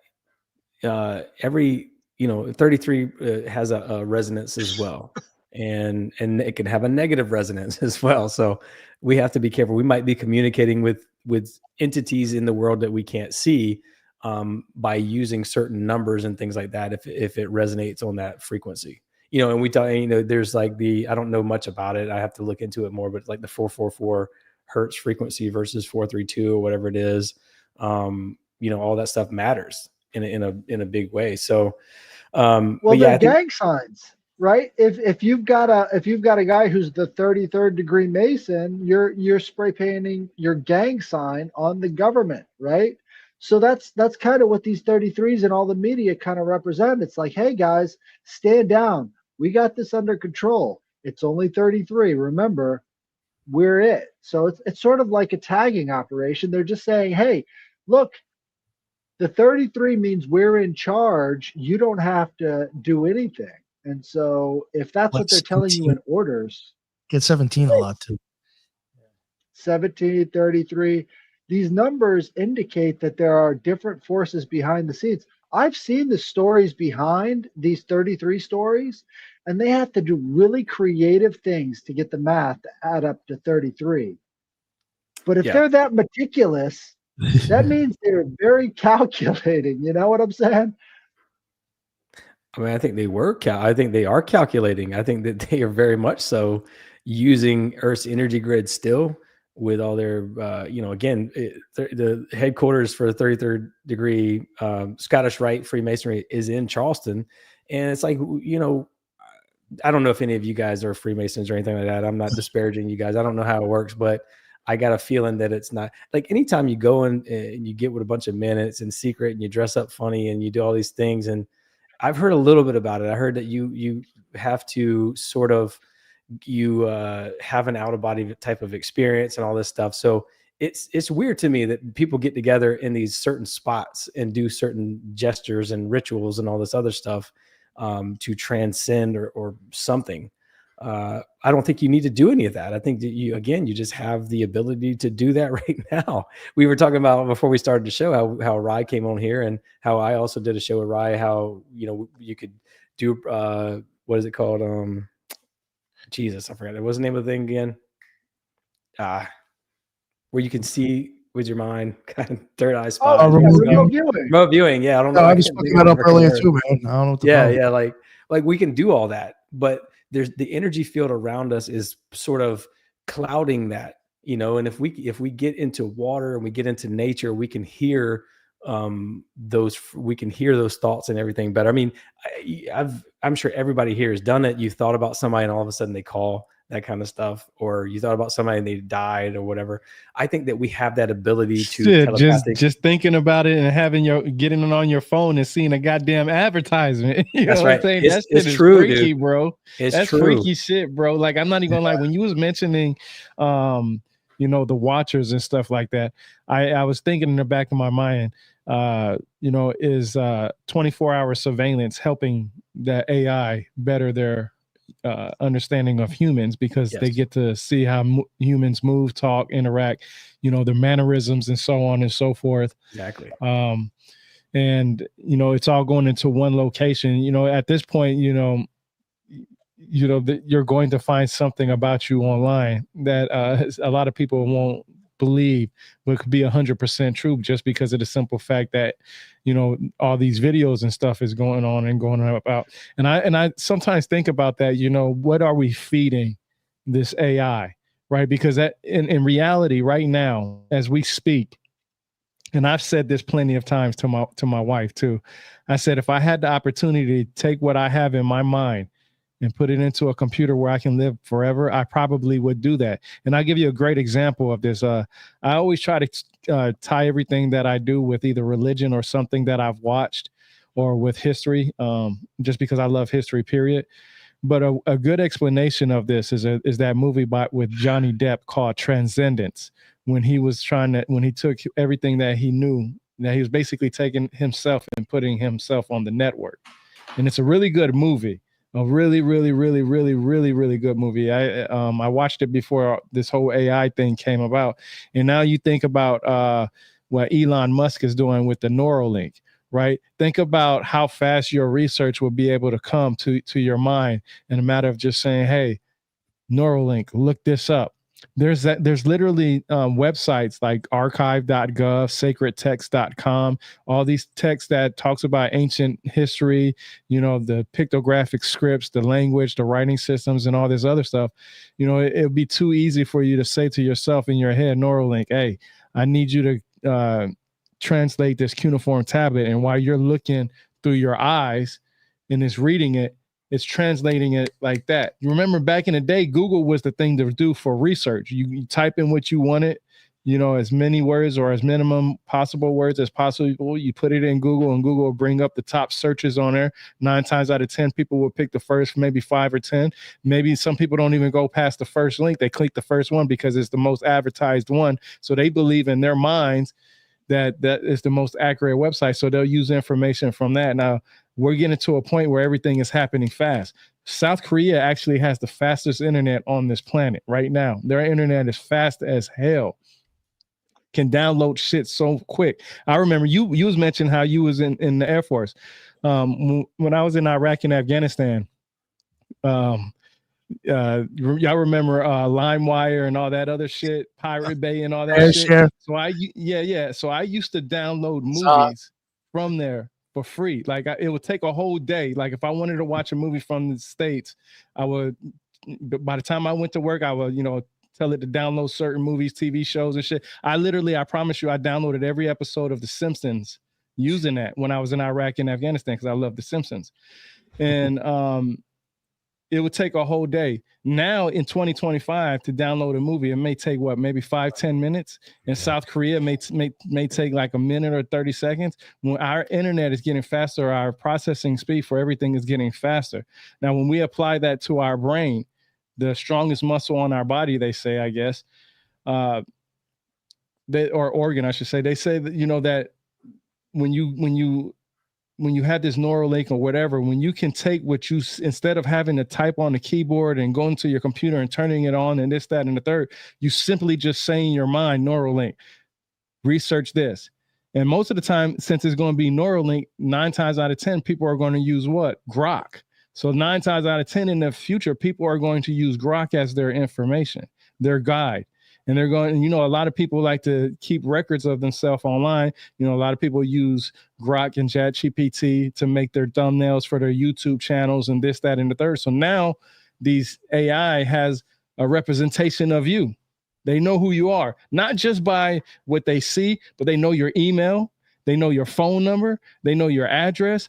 They know what food you like. They even know your secrets that the person that you lay with next to you don't even know. Right? Because people are looking up shit that on the internet that might be of curiosity to them that they don't want their spouse to know about or their significant other. So AI is going to know more deeper relationship with humans than we are that humans have with each other already. Just think about, people are not even asking humans for for answers anymore. The quickest way they're getting their answers now is going to Grok and ChatGPT. So this surveillance that they have on us, and then, I don't know how much of it is. A lot of it could be an idea. You had the idea that, what was it, Eisenhower? I can't remember who it was. The president that you was talking about that gave, the permission to go ahead and, quote unquote, abduct people and get this information. My only question is that Roosevelt. with all these powerful people out there, and all these people who are supposed to be in the know, they die just as regular as some of us, like with, cancer, burning up, drowning. It makes you think, is this a cover up, or is this a ritual sacrifice that is needed? Because some people make it at a certain age, and those numbers in those ages, or the ages in those numbers, they're sacred. And it's scary that they died at certain times at the same day. And a lot of people say, well, that's that's coincidence. There's 7.7 billion people on this planet, blah, blah, blah, blah, blah. But there aren't 7.7 billion rich people out there with a way to manipulate the world. And if you can manipulate the world the right way, and you're powerful enough to do it, but you just don't know it, they probably won't fuck with you. But if you do know how to use it to your advantage, then that's when they come after you and send, the men in black and all this other crap at you. The good news is, sorry, go ahead. How connected is this egregore system? Because the people who are doing these sort of performative deaths with all these numbers that line up could be doing that as a form of theater, so that it gets inside your head, so that they can use you as their processing unit, right? You're the one manifesting for them. So that's why they put all these numbers and all these codes and all the things that they do, is because they're using you as their processing unit. So, at some point when you recognize it, you can shut that down. But if you have no idea that that's what's happening, you become an easy target for, malware using your machine, against your will. This reminds me of a strand of what you've been talking about, Brad, the Gnostics and the Archons, right? The Archons, one of the writings, I believe, the Gnostics that they found was how the Archons were from this solar system, they inferred by the writing, and they hated the sounds of our celebrations and singing. Right. And ultimately, they, to your whole point about how they want to come into this dimension and swim and do these wonderful things that we get to do and play. And then there's also this idea that they, as you were talking about language being this archontic manipulation, if you will, the Gnostics talk about the idea of they found that the only way to beat us was to give us their ability, and that really ended up taking away from our abilities, if you will. So the whole notion to communicate is almost like this.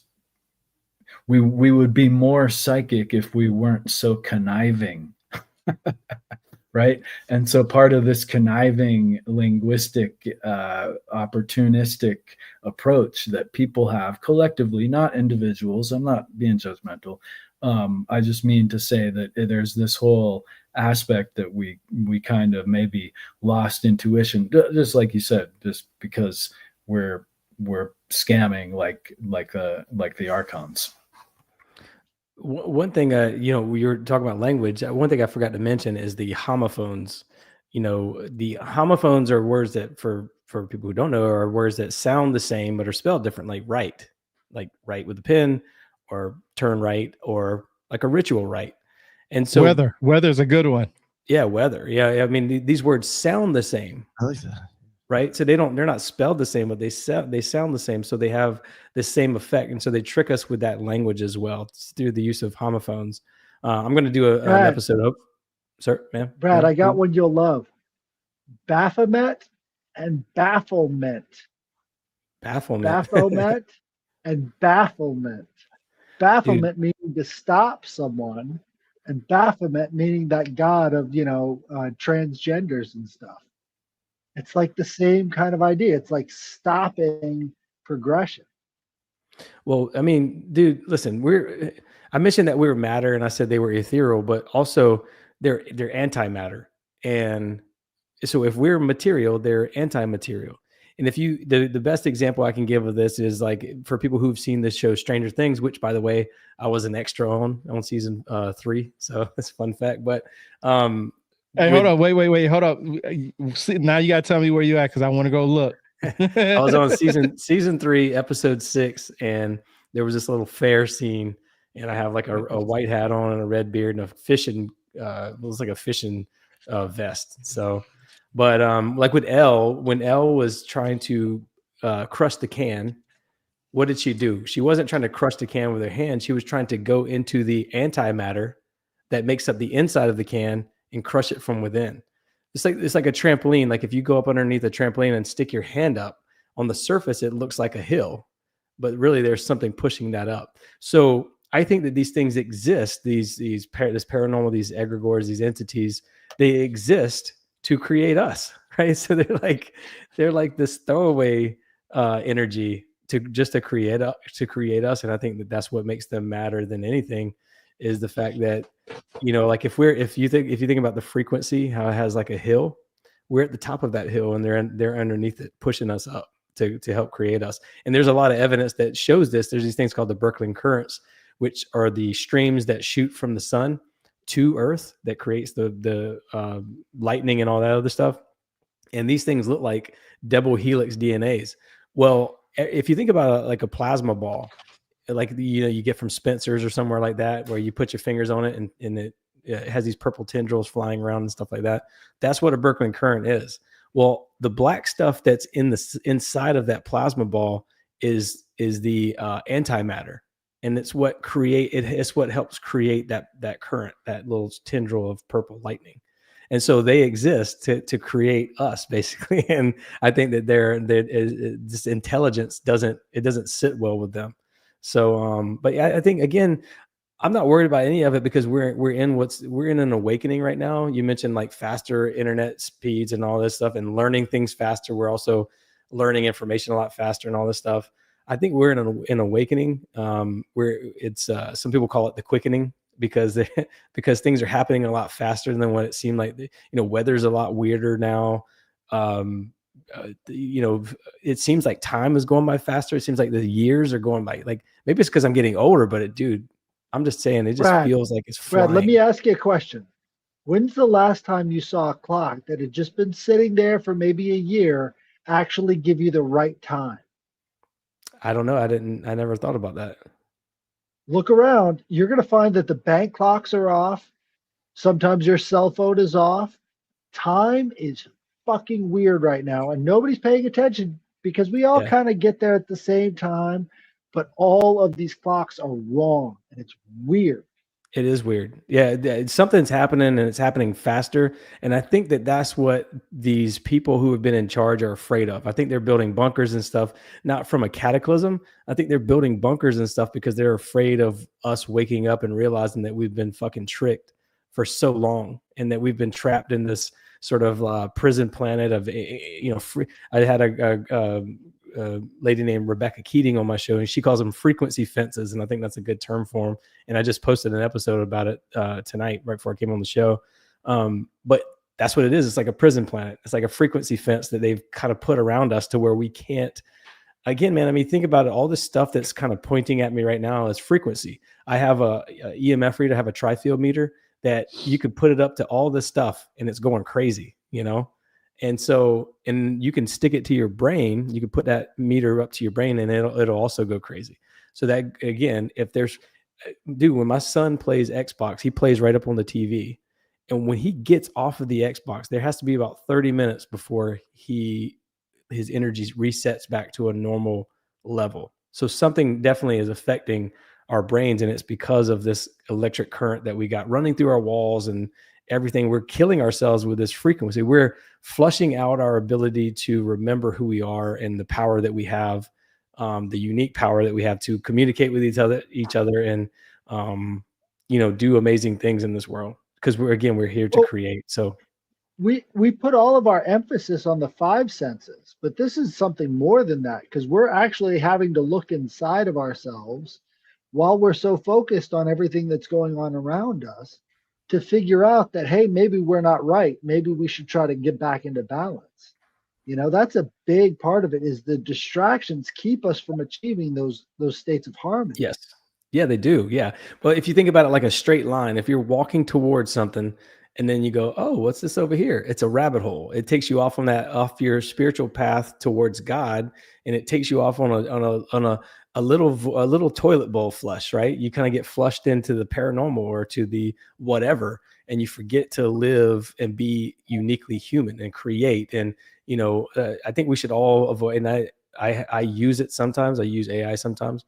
So I'm not perfect with it, I promise you. But I think that we have to get off of that stuff and just remember that we can create. We have this ability to do all of this stuff and do whenever I build websites and take photos and all this. This is what my job is.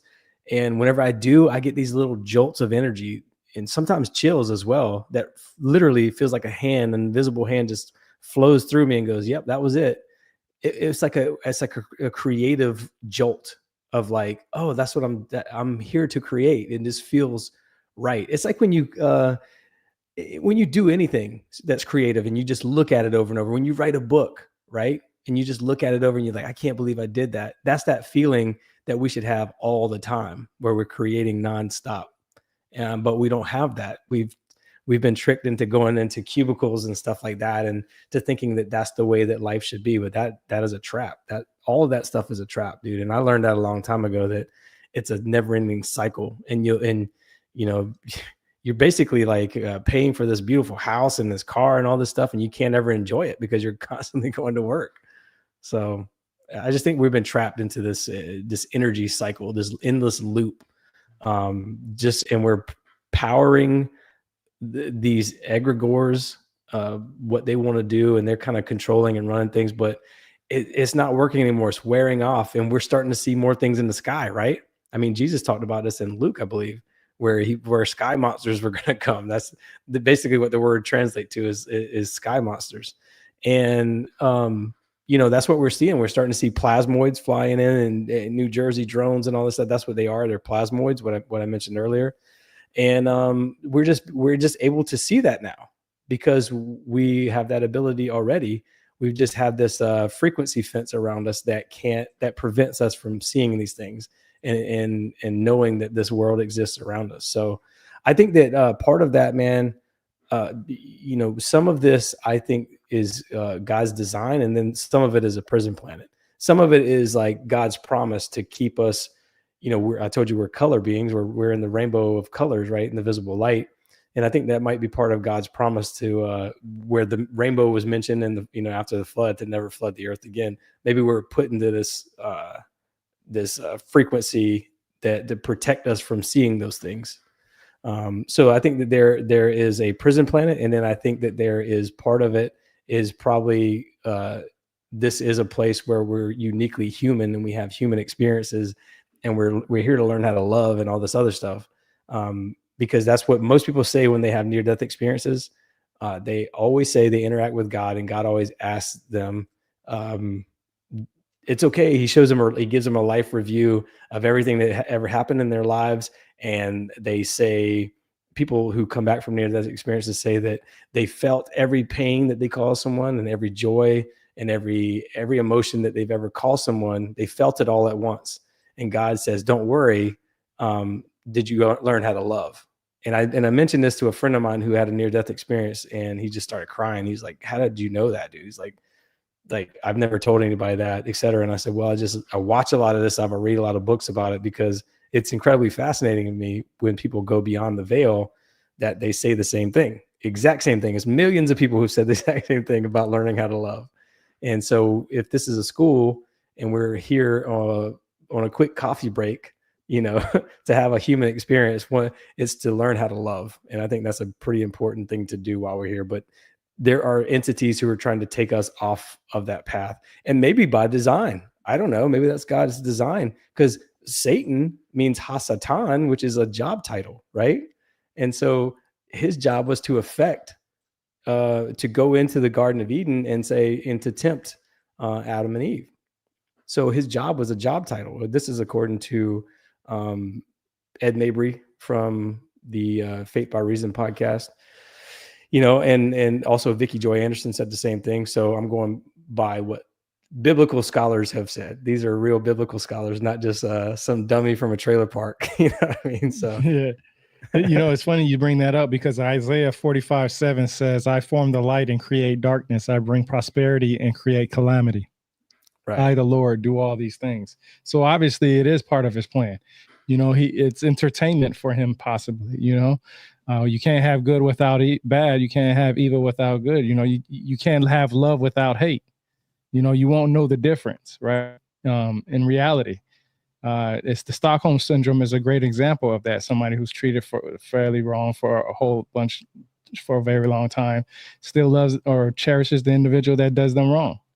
It's a mind game, and whoever can control the mind the best is usually the one who's going to be on top. It doesn't mean that you're going to be the richest person, you're most famous, or any of that. But wealth is the wealth begins with being able to wake up every morning and say, I can do whatever I want, not what biggest yacht I have or, the biggest house. That's not wealth. Wealth is because you have to work to constantly have that. We're working for a materialistic type of thing. Who has the fastest car? Who has the biggest truck? Who has the biggest TVs? Remember when them plasma TVs came out? Everybody was talking about, oh man, I got a 42-inch TV. Go around and talk about how you got a 42-inch TV today, and they're going to look at you like you back in the ancient days without no TV, right? Because a 42-inch TV ain't big these days, right? But, back then it was the materialistic of idea of I have to have something better.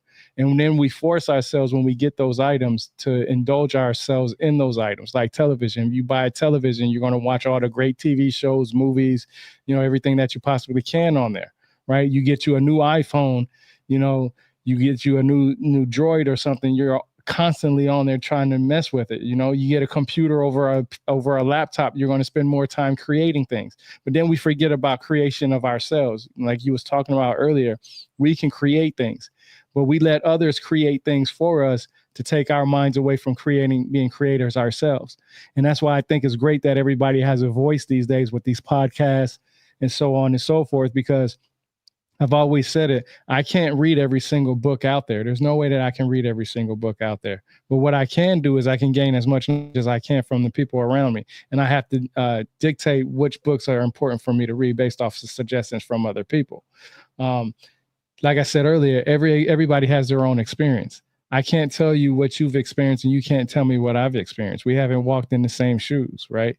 But what we can do is put our minds together and try to understand our experiences. That's why in the Bible, a lot of these kings had people who would interpret their visions and their dreams, because they understand how that side of the world worked better than the individual that was experiencing it. But when you take two of it together and put it to perfection, you'll see that, hey, look, this is how you do it. Meditation. If you got to read, you got to breathe a certain way. You have to sit a certain way. You have to be relaxed. And in some cases, a lot of people will say you don't have to sit a certain way, but you have to sit in a way where it's comfortable for you, right? I can sit in a certain position that might be comfortable to me, but the next person might have back problems and knee problems and can't do that. So they have to adjust fire to that. And in the control, with medication takes away from that too. Because medication would take you and put you in a realm of, okay, I'm masking whatever problem I'm going through. No difference than alcohol and drugs. That's why, we're not supposed, everything in moderation is supposed to be okay for us. It's when we go outside that moderation that takes away from our abilities to be who we want to be, and that's a godlike individual. Yeah, 100%, man. I agree. Yeah, we're powerful beings that can do anything. We just need to go out and experience and live life. And once you do that, man, I swear, people listen, doors will just open left and right. And, you'll never have to worry about money because it just comes somehow. And that sounds completely insane to people who go to work every day. He's like, money doesn't just come. Yeah, it does. It's weird. It will literally show up on the ground in front of you sometimes. It will literally be all of a sudden you get a check in the mail, and then you were supposed to get 15 years ago, and it's like, oh, we forgot to send this check, and it's like all of a sudden it happens like that. It's amazing, wonderful thing to do when you start just opening yourself up to God and letting him lead the way. And then the Holy Spirit gets excited and starts giving you angel numbers. You start getting synchronicities and all this other stuff, and you start seeing butterflies following you around and all these different things that happen that are unique to you, that there are unique ways of God communicating with you through the Holy Spirit. So once you start opening yourself up to that, man, it's amazing what happens. And that's why like I said, it's always weird how I'm a Christian, but I've never been like a Bible thumper or anything like that. But it all roads lead to God, and Christ is is leading the way. So sorry, Nick. No, you're good. You're good. Headless or Ethan or Lisa, you guys want to say anything before it's a little bit? It's already after 2 hours. We might start to wrap it up, maybe. Unless there was anything else you wanted to add, Brett. No, I mean, I've said a lot, man. I talk too much. No, you're fine. No, you're fine. You're fine. No, that was a lot of shit. There was a lot of shit in this the show. Thank you. I appreciate it. All right. Well, I guess we'll probably wrap it up if you don't mind. Sure. Brad, you want to actually we'll go back around the room real quick. Lisa, since you weren't here when we started off before, wanted to give you a chance to introduce yourself. What is going on? Damn it, I thought that I was gonna slip out of that one. Just kidding. I want to thank you, Brad, for an amazing presentation. I took a bunch of notes. You pretty much brought up a lot of things that I will definitely dive into and look further into. So thank you so much for that very, very interesting talk. Thank you, fellow rejects, for having me on and letting me interrupt when I do. And the only thing I'd like to plug is the occultresearchinstitute.org. Some of the rejects contribute to that website in literary form, Ethan being one of them on the show. And check us out on occultresearchinstitute.org. Thank you. Awesome. Thank you very much. Do you want to plug like your Twitter in case anybody wants to get in contact or anything? Twitter, Solis Lisa. Awesome. Yep. Thank you very much. And Tyrone, my man. No, thank you, Lisa. Tyrone. Hey, great conversation, man. Great conversation. You know your stuff, and I'm very happy to be here to hear what you have said. Everything that you can find on me is on my website, rebirthoftheword.com. I have a YouTube, Rumble, Twitter. I have all kinds of things, but you'll find all that through my website. I also have a bestseller, Journey Through the Origins of History, and I got to give a shout out to Ethan's book, Fourth Initiation, because I'm just almost finished with it. It's a great book. I've read his meditation, so we talked a lot about meditation today, and I highly recommend anybody that's interested in meditation or is on their first journey through meditation, or even an expert in it. Ethan's book is a great read for that. So yeah, check those books out. Awesome. Thank you very much, Nick, sir. I appreciate you joining us. Yes. Nick, can I interrupt? Since Tyrone brought it up, also Ethan's book on the marijuana and the prohibition of divine feminine. We did an episode on this. Please check out that episode. I think it was a hell of an episode. I had never considered to be linked like this. Great read, great episode. Just kind of want to give a shout out to Ethan. Thank you. Now I'm going to get that one now too, Ethan, next. Because, man, I hope you like it. I'm so humbled by you guys. Thank you so much. And actually, Ethan, you go next. Let everybody know what's up. Yeah. I was just gonna say, I'm just humbled by you guys' attention and support, and honored to be down with the Occult Rejects. Brad, that was epic. Thank you for bringing such cool insight and your experience and your inspiration. I appreciate that. We all appreciate that. I have writing available at all the usual sources, and I'm on all the usual social media. More articles to come on Occult Research Institute. Appreciate you guys immensely. And on Sunday, Headless and I and Ricardo doing the trialogue. Don't forget. It's been really fun. That's right. Go ahead, Headless. Well, you can find me at Headless Giant on X and on YouTube and on Instagram. And if you have any sort of occult, paranormal / dreams that you want to send our way so we can read them, it's headlessgiantpodcast@gmail.com. And tomorrow we're going to be doing hands, the occult symbol of the hand. And that's going to be a big one. So definitely check that out.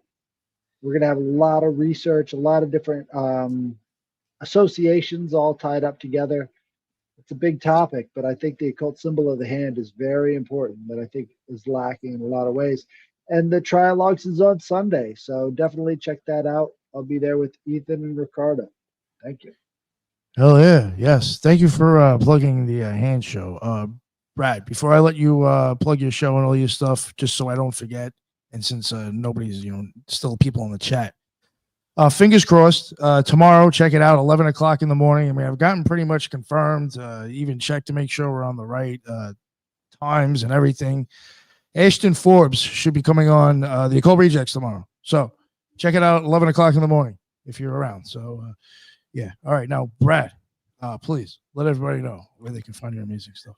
Listen, first of all, you guys are extremely intelligent, and y'all sometimes it's hard when you're talking about all this stuff to get people to participate in the conversation. Sometimes it's just people listening and they go, "Oh, that's interesting," but you guys were back and forth. You feel like you're like talking to a wall, right? I know what you mean. Yeah.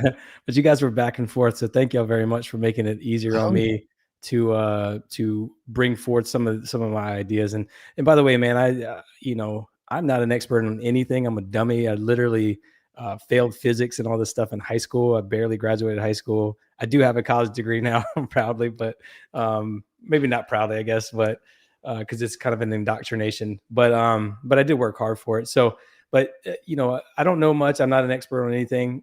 It's just my ideas of things, and I think that sharing these ideas is what people used to do a long time ago in different forms. Maybe not on a screen like this, like we're doing, but we're able to connect with each other across the world, across states, and all this other stuff. So this is really cool. I wish we could get together and have a powwow like this, I guess you could say, like with everybody, and feel that energy flowing between us. But I guess that's what I have to do for now, and if you get a chance and you go to conferences and things like that, please go follow these. If these guys are at conferences, please go meet up with them and hang out with them, because you'll get a totally different energy than what you'll get from watching the show. And thank you to the chat. I see I've been watching the all the comments for the last couple hours. It's been funny I've been popping in. I see some funny things happening, and I'm yeah, some wild ones. But yeah, I mean, it's a big audience, man. I don't have a YouTube audience yet. I am gonna start putting all my videos on YouTube. So if you guys don't mind, please follow me on YouTube. I'll promise I'll put 4 or 5 episodes up in the next couple of days. It's just a lot of work. I'm just one guy trying to do all this stuff. So I'm constantly putting out audio, and audio is killing it. But if you guys can follow me on YouTube and Rumble, that would help me out greatly. So and also, if you like everything I'm saying here, please give me a follow on Spotify and Apple at the Awaken podcast, and give it a thumbs up. Give it a 5-star review if you don't mind. Those reviews help me get around the algorithm.